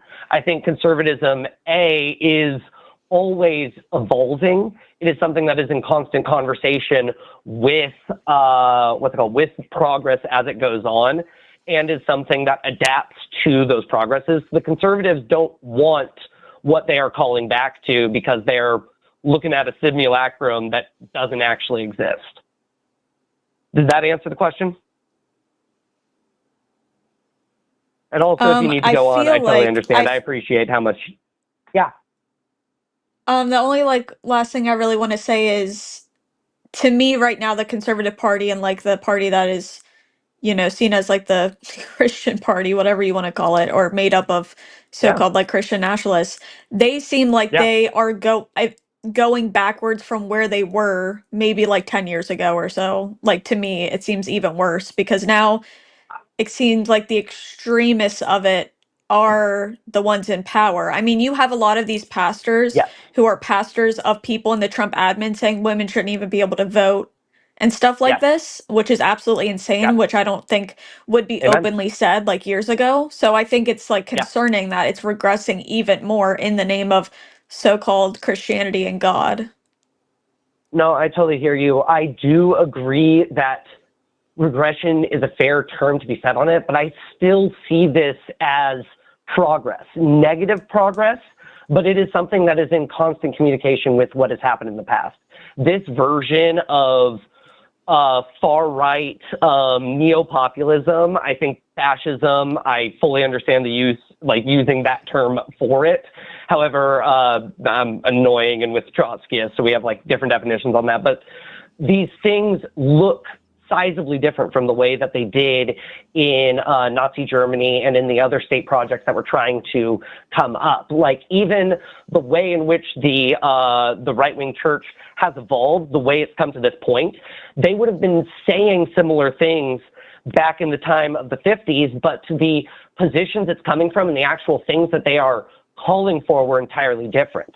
Coming from a place of trying to recontain a lot of social movements that are growing out is very different than being the hegemony that is able to just casually crush things as they come around you. I would say that the Christian nationalism has progressed far from the different forms that we saw with the KKK or with institutions like the post fall of the Nazis rat lines and the different Safari Club-like ventures and neo-fascist, post-fascist groups that kind of maintained peace and helped to crush left-wing movements during the Cold War. I think these things, they've looked very different, and they also look very different from the thing I think is most comparable to this, which is the rise of fascism in the 1930s after the Great Depression. To me, it doesn't feel like we've progressed that much because, like, I feel like every other week I see some kind of headline about that young Republicans group chat saying that they love Hitler and they love, you know, they talking about gas chambers. And then we have the one Republican in office or whoever he was having that swastika behind him. And then we have that guy saying he has a Nazi shirt. Like, that makes me think we're staying pretty stagnant. I mean, people might express it in a more subtle way than they did before, but I think the longer this goes on with the Trump admin, the longer this goes on with Christian nationalism, I think it'll continue to I get don't worse, think and they're people expressing will. it. Yeah, I don't think they're expressing it more subtly than they did in the 1930s. I think we are seeing a very different form of dehumanization. And in fact, even just the fact that you have so many people rallying around something like the Nazi symbol rather than it being what it was during the 1930s of all of these discrete units based on their own countries. Like, I think where we are coming to a head here is that I think you define progress as inherently a positive thing, whereas I feel like as a dialectical materialist, I feel like progress is something where it does move forward, but that doesn't necessarily mean we're going to a good thing. We're in a just different stage with capitalism than we were in the 1930s. And I think these things have reflected these far-right movements being very different. There's nowhere left to expand to. We're hitting the upper limits of what can be pushed through warring and colonialism and things like that. And the bubbles that we're laying on are far more foundational to everything that we have than they were in the 1930s and in the 20th century. Socialism or barbarism, I think we basically. yeah, I guess we are just viewing it differently, because I think when I'm talking about progression, I am thinking about, like, I guess stuff that benefits the country as a whole, as in like making people's Fair. lives better, easier, but I appreciate your insights on I the appreciate you always. topic. I appreciate you calling in. You're a very good Bud. conversationalist. Thank you guys very much for taking my call. Have a lovely night. Thank you. Have a good one. Thanks. I was honestly just not following that conversation very well. I don't think I was either, but I tried. Yeah. So we kind of have a little bit of a decision to make, I guess, because one of our people in the Yeah. queue is definitely banned. Like, I know this because he's in the chat all the time, going on and on and on. Yeah, it's Gilberto. It's the Joker. So we can choose to take him, even though he called in on the web caller, to dodge a ban, or we can. What does he steadfast. normally talk about? Why is he banned? Were you not here for the Joker thing? I don't think so. Okay, so he just kept laughing. I thought it was, I can't remember who it was. I guess I don't remember who was hosting that night. But maybe I was, and I can't remember. I don't know. My brain, it like turns so much. just It feels forced all a these laugh. calls go together. Sorry, he laughed the whole time and was being super condescending, and it was super Joker energy, and I hated it. Oh, I think I do. I think I do remember that vaguely. Yeah, I mean, it's up to you. I It's don't your know. choice. What do you? I don't know. Now I'm scared. We can keep like a, I don't know. Let's not go a full hour like we did last time. Yeah. Yeah. I don't know. I'm so scared to make this choice. What do you think? Look, we can have a slightly shorter show if we just take Greg and don't take Gilberto. Okay, let's take Greg. Okay, bye, Gilberto. Goodbye. I dropped him. I'm just, bye. Hi, Greg. Hey. Hello. How are you doing? Am I really the only other caller? Kitty. Hey, you're our last one for today. You're the last caller. Kitty. Okay. Well, I just want to say, because I've called in enough now that I at this point I'd feel bad if I'm taking like literally any other spot. So I just wanted to, another. Okay, I'm going to try to be concise. I'm going to try to be. So this might not be a very long call anyway, but or who knows? I shouldn't say that. But I got to give some context. I'm going to try to be as concise as I can in giving that context. The last time I called in, I made an argument to you guys that as atheists, you don't, that no matter what evidence could present itself to you, you would, sorry about this. My brain, I tell you, ever since I got like one of the early variants of COVID, my brain just goes into these fogs every now and then. I just like totally, completely lose my thoughts. So I apologize. Yeah. Let me start over. So, yeah, sorry about that. Why everybody should So still I be called wearing you guys masks. and I say again. That's why everybody should still be wearing masks. I actually agree with that. I actually do agree with that. It's anyway. I want to get into a side tangent on that. Thank you. But I, yeah.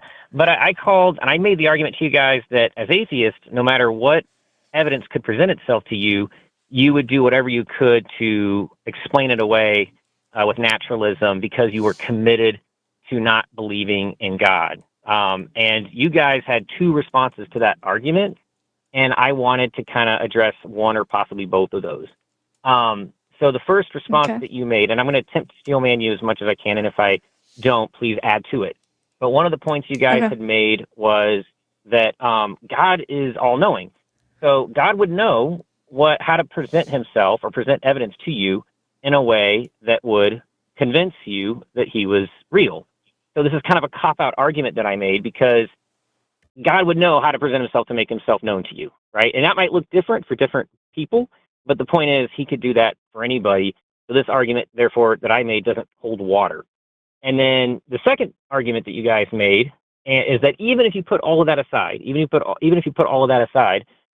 if you did see this evidence of the supernatural, that would be enough to convince you that God exists.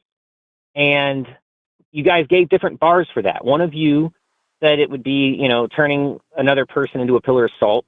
One of you said that it could be something as simple as an apparition or something like that, anything supernatural at all. These are two separate things. And so I was going to respond to both of them. But the first one might go very quick because we might hit an impasse very quickly on it.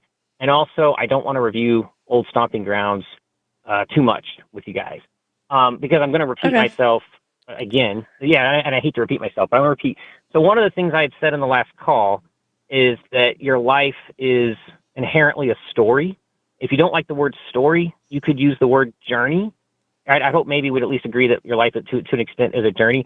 But the idea behind it is that just because you ask for God to reveal himself to you, or even if you pray really hard for God to reveal himself to you, he's not necessarily going to do that because doing that would be like asking to climb a mountain and then being helicoptered up to it, right? So it's this idea that discovery of God is through a journey of struggle, and it's through the journey. The journey is the point, actually. The journey is the point. In fact, it matters, and this might sound a little bit weird, it matters more what your journey is than even what your conclusion is, if that makes any sense. So but you guys, at least one of you, rejected that premise that life is a story outright. So if you can't even agree on the premise, we are honestly at an impasse. But so I'll just start with that. And see where you guys are at with that so far. I think that was me who said I don't think it's a story. I think the reason I said that is because I don't think because I think the way I thought you said it was like life, the meaning of life is like it's a story or something, and I just don't think there's any inherent meaning to life, just value we give it on our own. So I think that's all I really said. Would you go so far as to say that there's no purpose? Meaning, purpose? Are you using that semantically, or would that have different meaning to you? There's What no about like the word inherent. purpose? Very good. I don't think there's any inherent meaning or purpose, but I think we can create our own. So it's subjective. There's no inherent purpose. Okay. Sorry, I'm processing. I mean, biologically speaking, I could argue that the inherent purpose of life is to procreate, like to continue the species. But like as far as choosing what your life means, that's an individual choice. Okay. Well, so again, I didn't want to review old stomping grounds. I feel like we didn't really elaborate on this too much even then, and it might have been for the same reason that we just hit an impasse very quickly. But what if you considered this then? If it's optional, whether or not you choose to try to find purpose in your life, you said that we can we can create our own purpose, right? Then again, and there was a super being, there was a God, right? God would want you to find him through the purpose that you gave your life, through the journey that you go through to try to find him. Do you believe in hell? What I'm trying to get at here is, go ahead. Sorry. Yeah. Greg, do you believe in hell? Okay. I'm glad you asked that. because, and you guys may or may not remember this, but Taylor, she went on this long point last time I called in. Like, she went like completely off, and she talked about how belief in heaven. I don't want to get too sidetracked on this, but she went on. I got to get this off my chest real quick. She said that belief is not a choice. She said that belief is you're either convinced or you're not. You're either convinced or not. It's not a choice. And she talked about how, well, anyway, I'm just going to skip to the end of that. And I've come around to that, okay? Because the story that she gave, I can kind of relate to real quick, because there's people in my former church who took parts of the Bible more literally than I did. They're more evangelical, if you will, like Leviticus, also the story of Sodom and Gomorrah. And I tried to believe that, that homosexuality was an abomination and a sin. I tried to say that, well, even though it doesn't make sense to me, I have a flawed reasoning. I don't know God's reasoning. God is superior. I tried, but I was basically twisting myself. I couldn't do it. And I felt like I was responsible for something that was out of my control, because they implied heavily between the lines that I was not, that I was choosing to not go as far as they were. I was choosing to stray from the path, and they said I was going to go to hell and all these things. And so I don't go to that church anymore. But I know what that feels like now, to a limited extent. I know it to a much more limited extent. But I know what that feels like. So I realized I'm doing to what those guys made me feel like I'm doing to non-believers. So I no longer think that hell is a choice. Sorry, I no longer think that belief in God is a choice. But I will admit that that's kind of messed me up when I think about hell now, because now I don't know what to think about hell. So you asked a question, I'm giving you an honest answer. I'm actually currently in the process of trying to figure it out. I used to believe in it in a very literal sense, and now I've got a plural of options. And what I'm leaning towards, and you guys will probably roll your eyes at this, what I'm leaning towards is that yes, hell is real, and yes, hell is permanent, but the way into hell, you can avoid hell even if you don't verbalize your belief in Jesus. That finding your way to God can take many forms, and it doesn't have to look so formal. In other words, when Jesus says that he is the only way into the kingdom of heaven, that's not necessarily to be taken in some kind of limited, literal capacity. But I'm struggling with that, to be honest with you. So I have Sorry, we're all over the place. You're fine. Sorry. I'm following this conversation so much better than all the rest of the calls that we've had today. So if I were to live my life in a way that is very Christian in values, let's say I regularly volunteer at a secular soup kitchen and I donate money to organizations that help starving squirrels. I don't know. Let's say I commit my life and I live for other people, but the entire time I'm I reject the idea that God exists and that Jesus is real. I remain unconvinced, and I commit and dedicate my life to bettering the world and helping people. Does the fact that I still actively rejected Jesus, does that mean that a person could still go to hell even if they did basically everything else that a Christian is supposed to do? So I know that's what I'm trying to figure out right now. Literally, if you asked me that a couple weeks ago, I'm not kidding, I would have given you a different answer. But now I believe that you would go to heaven. For what little that's worth. I'm one person, but that's what I believe. And this is why I don't go to churches anymore. I don't do organized religion, because there's sort of this, well, it's like a top down, right? It's to find out what the Bible means, at least my church. I can't speak for all churches, but for me, it was they just tell you what it means, right? They interpret it for you, essentially. Yeah. And I feel like it should be, I feel like Christianity should be an individual thing, where everybody is thinking on their own and approaching the Bible on their own merit and on their own terms and trying to figure this out. So I'm speaking only for myself, but I don't think that, I personally, for what little it's worth, I do not think you would go to hell in the circumstances that you described. Well, hey, I mean, that's a big thing to change your mind about. So I respect that you've been able to change your opinion on that. Well, it's interesting because, like I said, it was because there was a point of relatability, right? So, the way that, and if I'm misremembering, please correct me, but the way that they made her feel, right? People in her life made her feel about not believing in God. I mean, she's trying to believe in God. She's trying her best. She's praying and all this stuff, but she can't do it. So she's responsible for something she's not even in control of, right?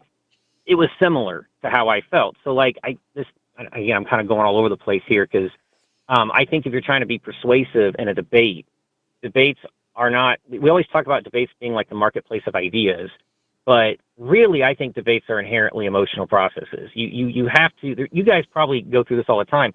You think you have all the best arguments, you got all the best data on your side, you got all the best facts and well-reasoned arguments, and you bang your head against a brick wall because you can't get through to the person. I don't know how often that happens, but it probably happens sometimes, and it's frustrating, right? I think part of it is because you have to find those points of connectivity. The problem is, how do you strategize around that? I don't know, because it's not like you guys knew my background, right? And so it just kind of was. But yeah, I think when you establish that point of connectivity, even if it's limited, it makes a much more persuasive argument. But thank you. I appreciate that. I feel like maybe I distracted you from what your original point was by bringing up hell, so I apologize for that. Yeah, I feel extra scatterbrained tonight. So you saying that you were following this well surprises me. And I apologize to everybody that I didn't mean it for to be the scatterbrained. But I forgot to. I was talking about life as a journey, which you guys reject that premise. Well, you somewhat reject that. I'd say you half reject the premise because you said you can give yourself purpose. So you identify that life can have a purpose. Maybe you have to give it to you. And I would even agree with that. I think that's fine. So to answer that original point that you guys made, that God won't reveal himself to you even if you pray for it, like the cynical way of looking at that is, oh, wow, God's such a jerk. You know, he's not showing himself to me. Like, wow. But I would argue that that's the point. Again, it's equivalent to asking to ascend to the top of a mountain and then just being helicoptered up there. You know, what in reality, it's the journey is the point. The journey is the point. Why is yeah, go ahead. Why is struggling a virtue of some sort? I'm sorry, I'm thinking. I wouldn't call it I don't know if I would necessarily use the word virtue. I'm not saying I wouldn't use that word. I don't know. It's Why is it important? Why is struggle important? Because I think struggle does go hand in hand with meaning. I don't think you can have meaning without struggle. Couldn't God have created it? I do sincerely believe that, and feel free to chime in. Sorry, go ahead. Sorry. I'm so sorry. Go ahead. Couldn't have God created a world... No, you're fine. Couldn't have God created a world with meaning and without struggle? Like, he can do anything, so he could have... I mean, he's the one who created it the way where, like, struggle equals meaning to some people. It doesn't... Struggle doesn't eat meaning to me much. Like, it can, but it doesn't always. Sometimes there's, like, needless struggle or needless suffering, stuff like that I feel is completely unnecessary. And if it can be avoided, sometimes I think it's worth to be avoided. Yeah, I see. Okay, and I have to be careful here because you just made an important distinction when you bring up needless struggle versus just struggle in general, as if one could maybe be purposeful and one might not be. Let me answer that kind of with another question. What would that world even look like? So imagine a world where there's literally no struggle at all. And I'm giving the premise that such a world would be without meaning. You're saying it wouldn't be without meaning. Let's try to visualize what that world would look like. And I hate to reference a TV show. I'm so sorry, but like, I don't know if you guys have ever seen like The Good Place. You may or may not know what I'm talking about. Parts of it. They get parts of it. They get near the end of the series. I feel like that's not a good representation. If you're trying to say like, okay, this is what heaven would be like because The Good Place, but they were literally being tortured. So like, sorry, spoilers, everybody. So like, you know, like a perfect world where there's no suffering or struggle, like, why would the meaning of our lives go away? Like for a lot of us, a big portion of the meaning of our lives is in our families, in our children, in the relationships that we have, in the wonderful food that we can make, in like the pursuit of mastery over something. Like clearly in societies where struggling is minimized, or in individual lives where struggling is minimized, we see that there's like a great opportunity for the pursuit of meaning through other things. And I would just suggest, like, I mean, I'm curious, like, okay, let's say a child is 3 years old and they don't have any struggles because they have dedicated parents with good incomes who provide everything that they need for this child. Like, is that child's life devoid of meaning because they don't struggle with anything? let me. Okay, let me. First of all, I don't want to sound like I'm weaseling out of the question, so I'm going to say no. That it would not be devoid of meaning, but also I feel like that could be a bit of a, maybe slightly a bit of a simple. Let me just try to open that up a bit. Let's suppose that child grows up and wants to become a golfer, and let's say there's two possibilities. One, they are naturally so good at golfing that they win every tournament they play in the very first time they try, and they don't even have to practice. And then compare that to scenario B, someone who has to struggle because they're only okay, but they do still win maybe one trophy.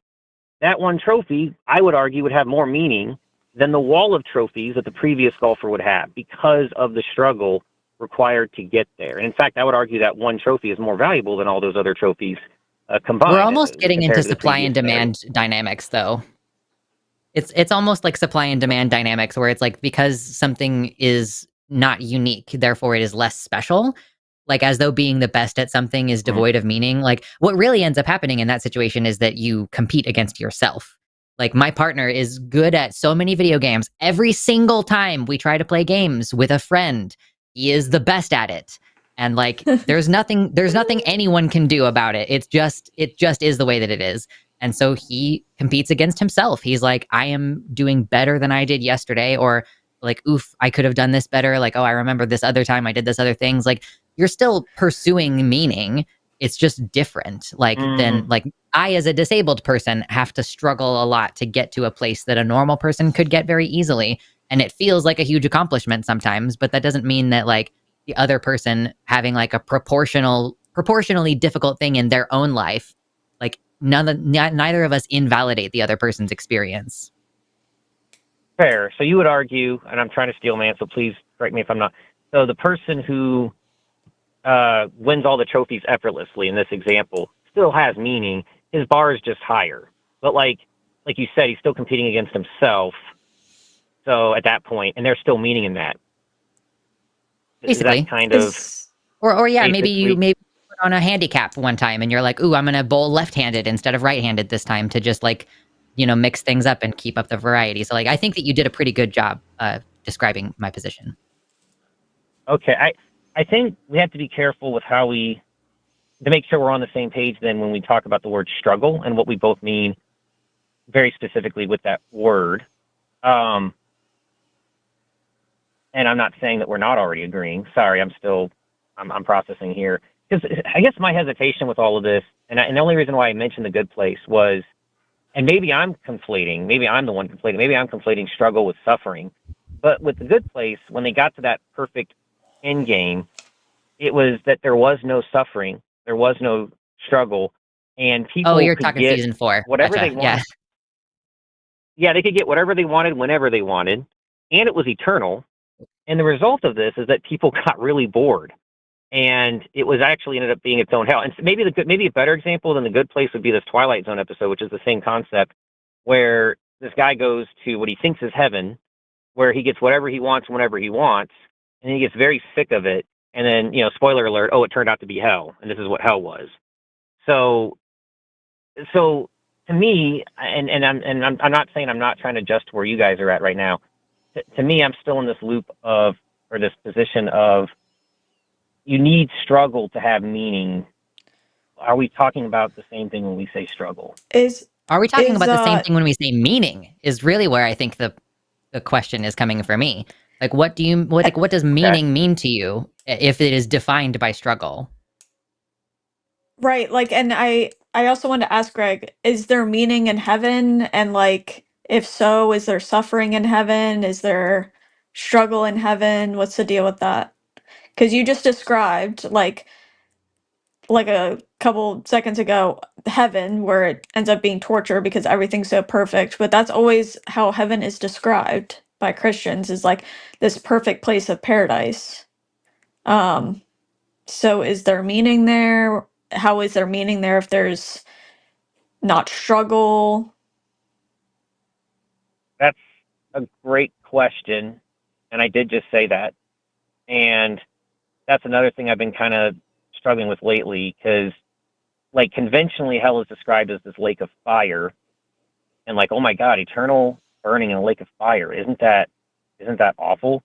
And it's like, well, yeah, it is awful, but it might not be awful for the reason that people often say, because if you think about it, that burning is going to be really awful for the first million, trillion, Googleplex years. But like at some point, the real hell is the permanency of it. And then when you approach it from that angle, heaven is kind of the same thing. If it really is pearly gates, if it's physically, literally pearly gates, then Right. yeah, that'll be really nice for the first Googleplex years or whatever. But then at some point, it's going to end up being, and so it's like permanency ended up becoming kind of a frightening concept, which is a really weird place to be.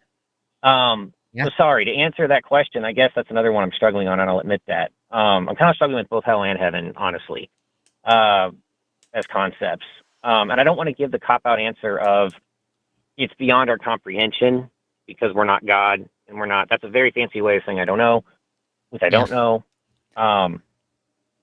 So yeah, I'm sorry that's not a satisfying answer. No, that's It's an honest fine. answer.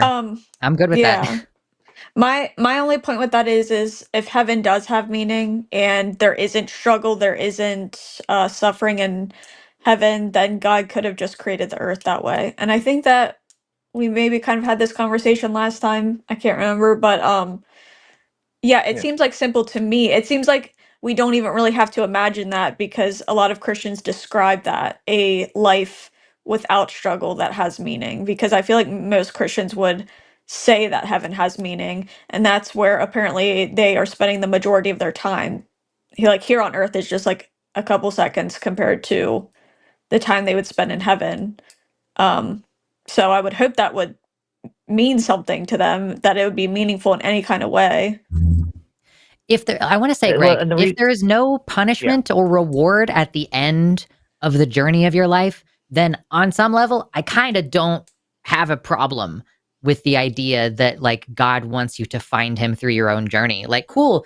If I otherwise live my life well and like I generally try to be a good person and there's no punishment for me at the end just because like I wasn't convinced of this one particular thing, I don't know that I really have a strong argument against that, except for all of the regular arguments that I have against theology and God in the first place. But like, yeah, if your premise is just like, I think life is a journey and that God wants you to meet him on your journey, and like if that's what free will means, then I think that I could live with you as my neighbor. Like I think we could figure out how to be around each other and probably get along okay.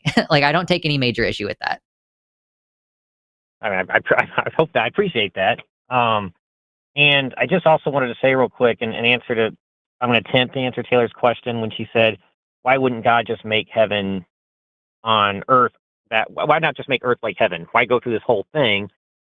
To me, that whole thing is the point. And this is going to be such a cop-out. It's going to sound like such a cop-out answer. It's really more me just trying to figure this out. But I wonder, that's the word I would use. I wonder if heaven is like whatever it looks like, it can only be appreciated when you've gone through life. And we can't see that connection right now because we're not there yet. But I know, I get it. You might say, well, what about people who die very early, with bad? And I don't have an answer to that. But not only that though. Yeah. Not only that though, but like kind of what you described. Once you're there, it doesn't matter how long you lived, even if you lived 80 years. It's like if you're living there for eternity, it is nothing compared to the time you spent on earth is nothing compared to heaven. So it doesn't matter how long you lived on earth. Eventually you're going to get tired of living in this perfect world like you were saying before. Like eventually enough time will go by that you don't even, the thought of like earth and like the feelings you had on earth, I doubt you would even think about. Like it's all Omni-Man. The time I have spent on this planet is a blink in my existence. Yeah, and I also just think about like what it is to be human in the way where like that say you're like, oh my gosh, I want to work really hard to buy a house. Like I want a house so bad. And then you get your first house, it's small, but it's nice. And then like I mean eventually one day it's just gonna be your normal.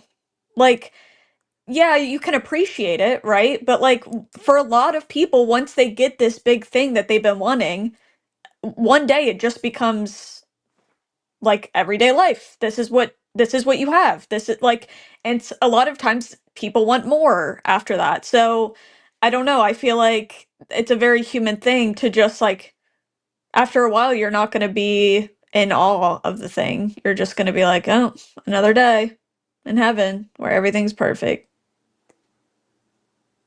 Well, I'm sorry for the, the cop-out answer on that, but I would say that that God is beyond our comprehension.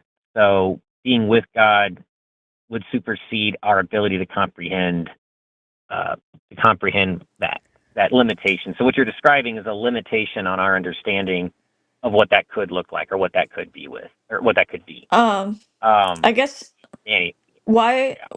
why is it that like God, why doesn't God want us to understand him? Like why would he create us with brains that don't have the capability of understanding him if he wants us to know him?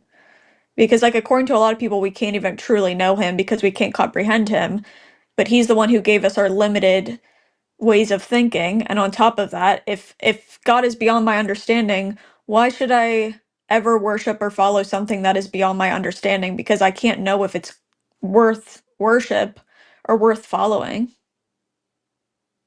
Well, at the risk of going in circles or repeating myself too much, again, to me, I think the whole point is that the journey is everything, essentially, or it may be close to everything. And so, yeah, he could just say, "Hey, I'm going to give you everything you have to understand me right off the bat." But again, at the risk of repeating myself, it's like going to the top of the mountain without having via helicopter, essentially. Can I ask you a question, Greg? A personal question? Yeah. Well, I just want to say real quick. Yes, you can.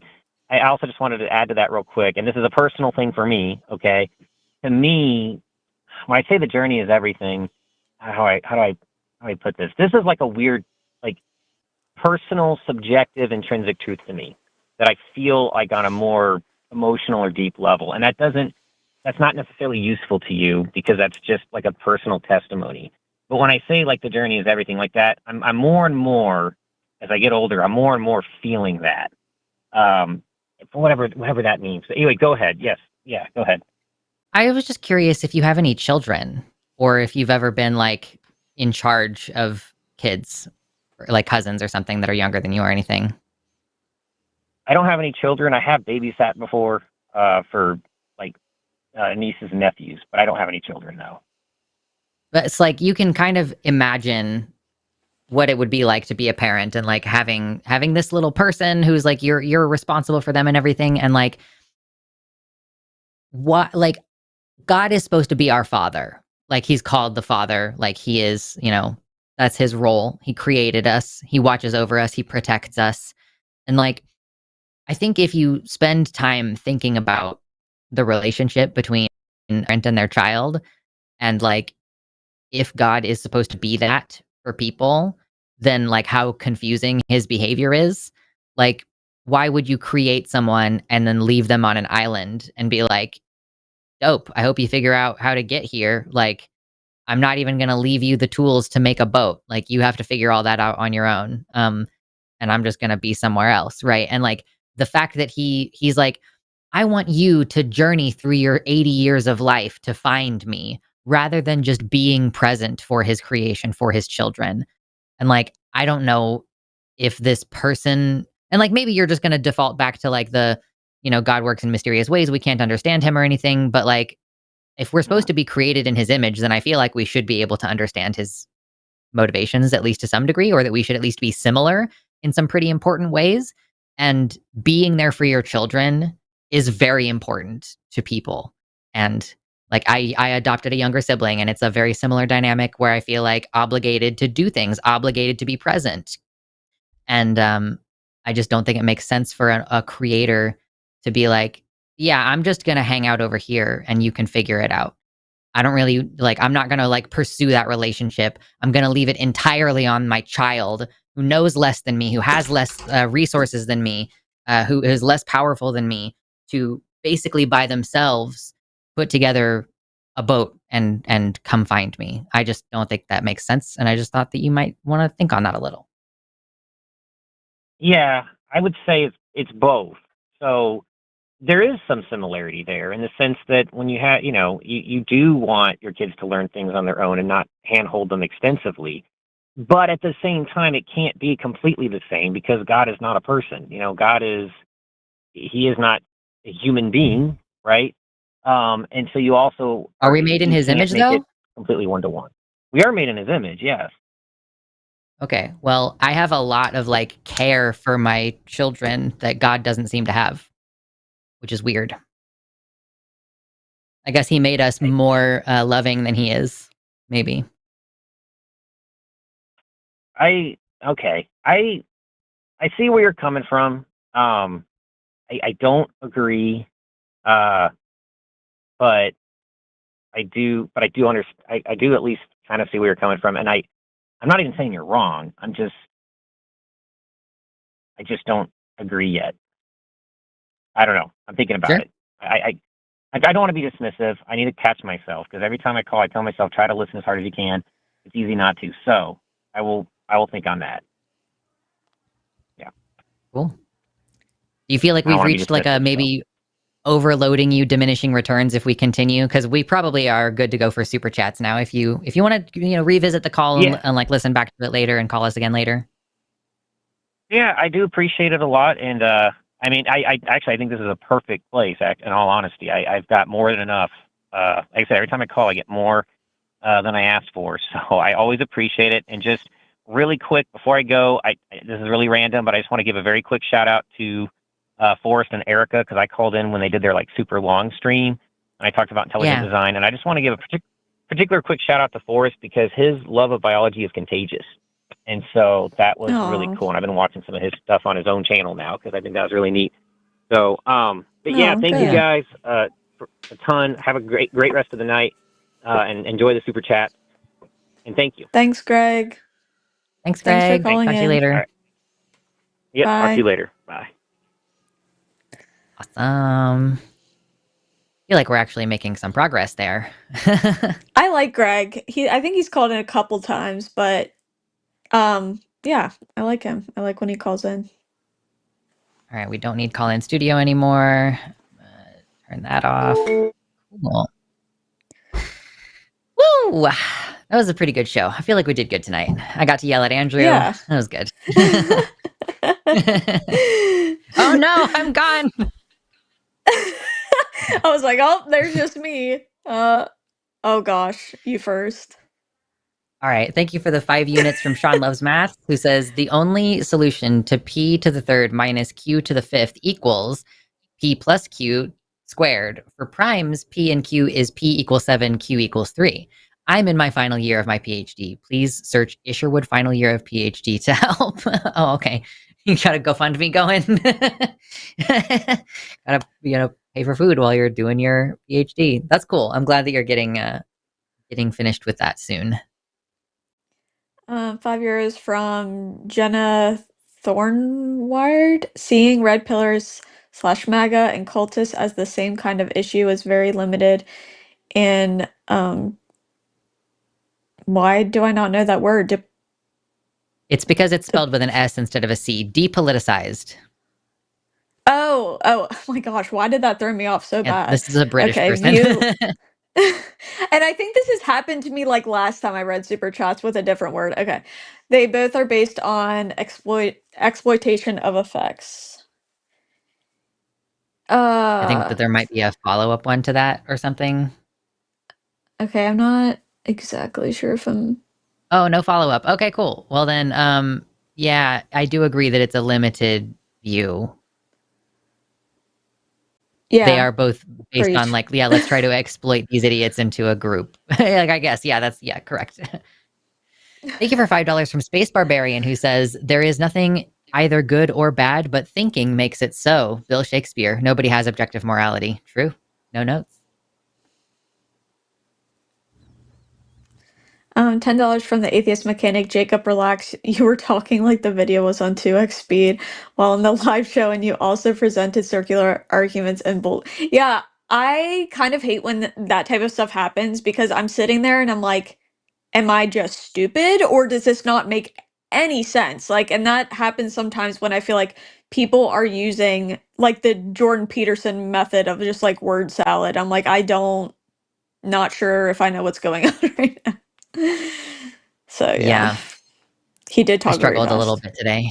Yeah, he was like just going so fast. It's crazy. Thank you everybody for your super chats, by the way. This is very generous. Thank you for the Yes, $10 thank from Arcane you. Goat. Jacob had too much caffeine for this conversation to be coherent. Yeah, like a lot of caffeine or a normal amount of something else, maybe. $4.99 from Ashley Ray. So by Jacob's logic, facts do care about my feelings. Yes, True. literally. That is what. Thank you for $5 from Meg, who says, complex for Jacob is shapes and primary colors. He just seems mad that women are more intelligent than him.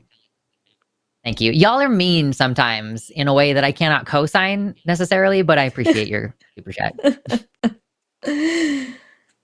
$10 from Arcane Goat 2024. Listening to Phil Bro try to argue philosophy with people who just ignore his rabbit holes may be my few favorite things. Like, yeah, do I just not know enough about philosophy to go down the rabbit hole he tried to get me to go down, and so I'm immune to philosophy bro shit? I say this a lot, but like philosophy is cool to a point. And it gets to like a point for me where I'm like, stop. I don't care about this. And that's so mean, but like I just sometimes cannot bring myself to like do it. I don't know why. It's just a mental block for me. Math. Thank you for the £5 from Sean Loves Maths. The set. I don't even know how you say this. Like the bracket. What is that? Yeah, I Bracket guess 0, so. 1/2, 1, end bracket. Under less than equals to forms a hating algebra with 3 truth values. Also, please search Isherwood final stretch of PhD to help me out. Thanks. $10 from Benny Blaze. A tip for Lux for dropping that clown. Oh, yes. I hung up on someone. Yeah. That was beautiful. Slightly shorter clips. Maybe I should have let it cross the 20-minute threshold, and just to get the optimal length of video out of these people. Thank you for 5 Canadian from Quantum Chaos, who says, Alyssa isn't here to get mad at me for saying it, so I'm gonna say it. #Bandrew. Although honestly, today it's a refreshing change from Jacob, I guess. Yeah, that's fair. I really don't know. I'm finally now reaching where you guys all were like 2 months ago, where I'm like, I don't really know if there's a point to taking Andrew's calls anymore. Yeah. We'll find out.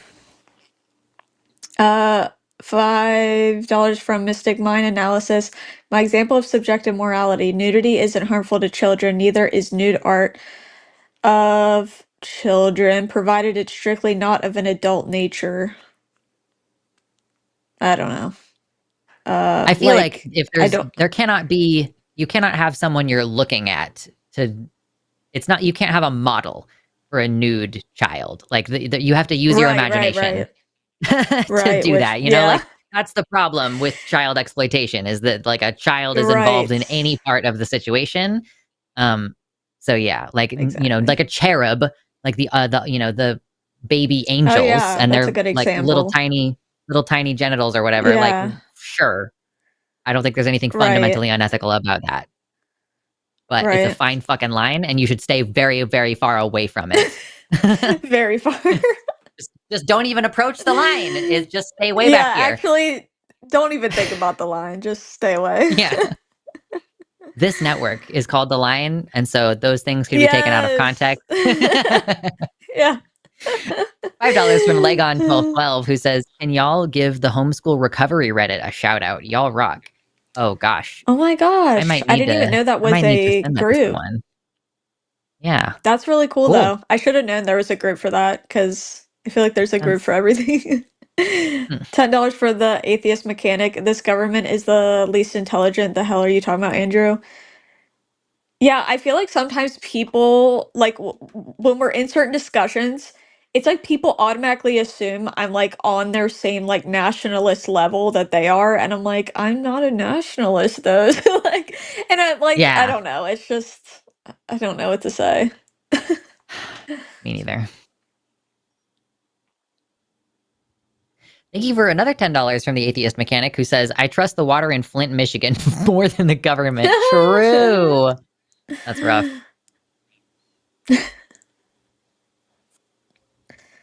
$10 from the atheist mechanic. Trump is an adjudicated rapist. True. A 34 count felon and is that supposed to say pederast? What is that? I don't know. It's a biblical term, isn't it? Oh. A con man and a known liar, and this is the guy you want to prop up, Andrew. Yeah, I don't even know. I don't understand if he loves Trump, but he seems to be a defender. So, I don't know. Womp womp. Exactly. Thank you for the $4.99 from Ashley Ray, who says, so much love to you, Taylor, but Lux is killing it tonight and this week. Thank you. Aw. I appreciate it. I got to be a host today. $5 from Raise a Village. Andrew has proven himself to be dishonest. Appreciate the executive decision. You're welcome. $5 from the Ultimo says, how many super chats to hashtag Bandrew? He continues to be absolutely bad faith. Yeah, I feel like we're going to need to have a little, a little get together, a little kitchen table discussion to, it's like, should we just ban him? Yeah. Yeah. He just is mostly respectful, even though he says insane shit, which is why he hasn't been banned yet, because he is quiet when we interrupt him. That's kind of the main thing. Right. When we're like, whoa, whoa, whoa. Right. He's like, I'm going to be quiet now. And that makes it easier. And he doesn't respond in any way to being called a dumbass. Like, he just is like, I'm going to ignore that, I guess. $20 from Hedonista7593 for suffering through the insufferable Andrew. He makes me feel stabby. That is really funny. Thank you. Stabby. Thank you for $5 from Bookworm5433, who says, ask not what is the meaning of life, but what in life has meaning. If the meaning of life is to live, then what has meaning must make you feel alive. True. That's so true. Yeah, whatever makes you feel like vivacious, that's the purpose of life.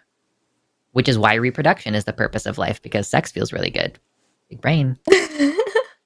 $5 from Reverend 2735. Oh my gosh, I can't freaking speak.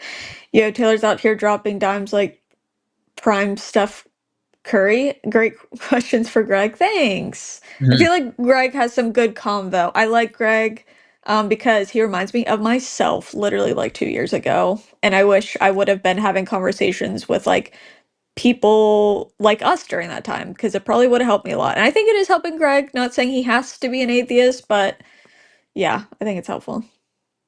It's difficult to be as honest as he's being, whereas like, I don't know what I think anymore. Like, I don't think I have an answer, and I believed something different 2 weeks ago, and that feels really weird. So like, mad respect to wherever he ends up at the end of his process. It's a struggle to go through it. So he's getting a lot of meaning in his life right now. Thank you for $10 from Bleeding Roses, who says, I was exactly where Greg was not too long ago, asking the same exact questions, wondering, researching, have a lot of hopes for him and others like him. Thanks for a great stream and all you do. Yeah, I think it's perfect for you to be on for people who are deconstructing. Yeah. So I'm glad that we were able to hit that angle. Me too. Oh, $100 from Thank you. WK Misty Nipples 7224. The last of my dono dollars for the year. Hashtag ban Andrew and hashtag Jacob next. Hashtag love you soon. Oh, thank you. Thank you so much. That's very sweet.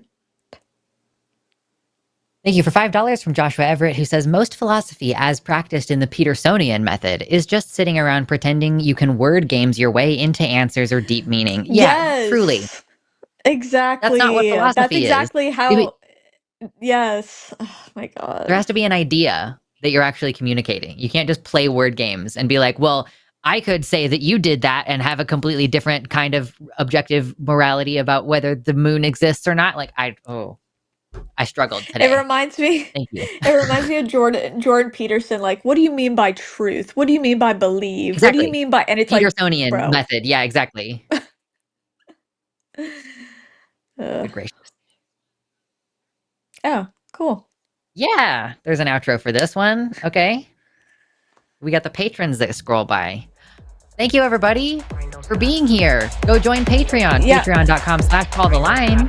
where you can subscribe to get good things. Oh, we're gonna have 2 line cons in November and 1 in December. You can join as a free member and get to see the one in December. So go do it. Thank you. Hell yeah. Rain don't stop.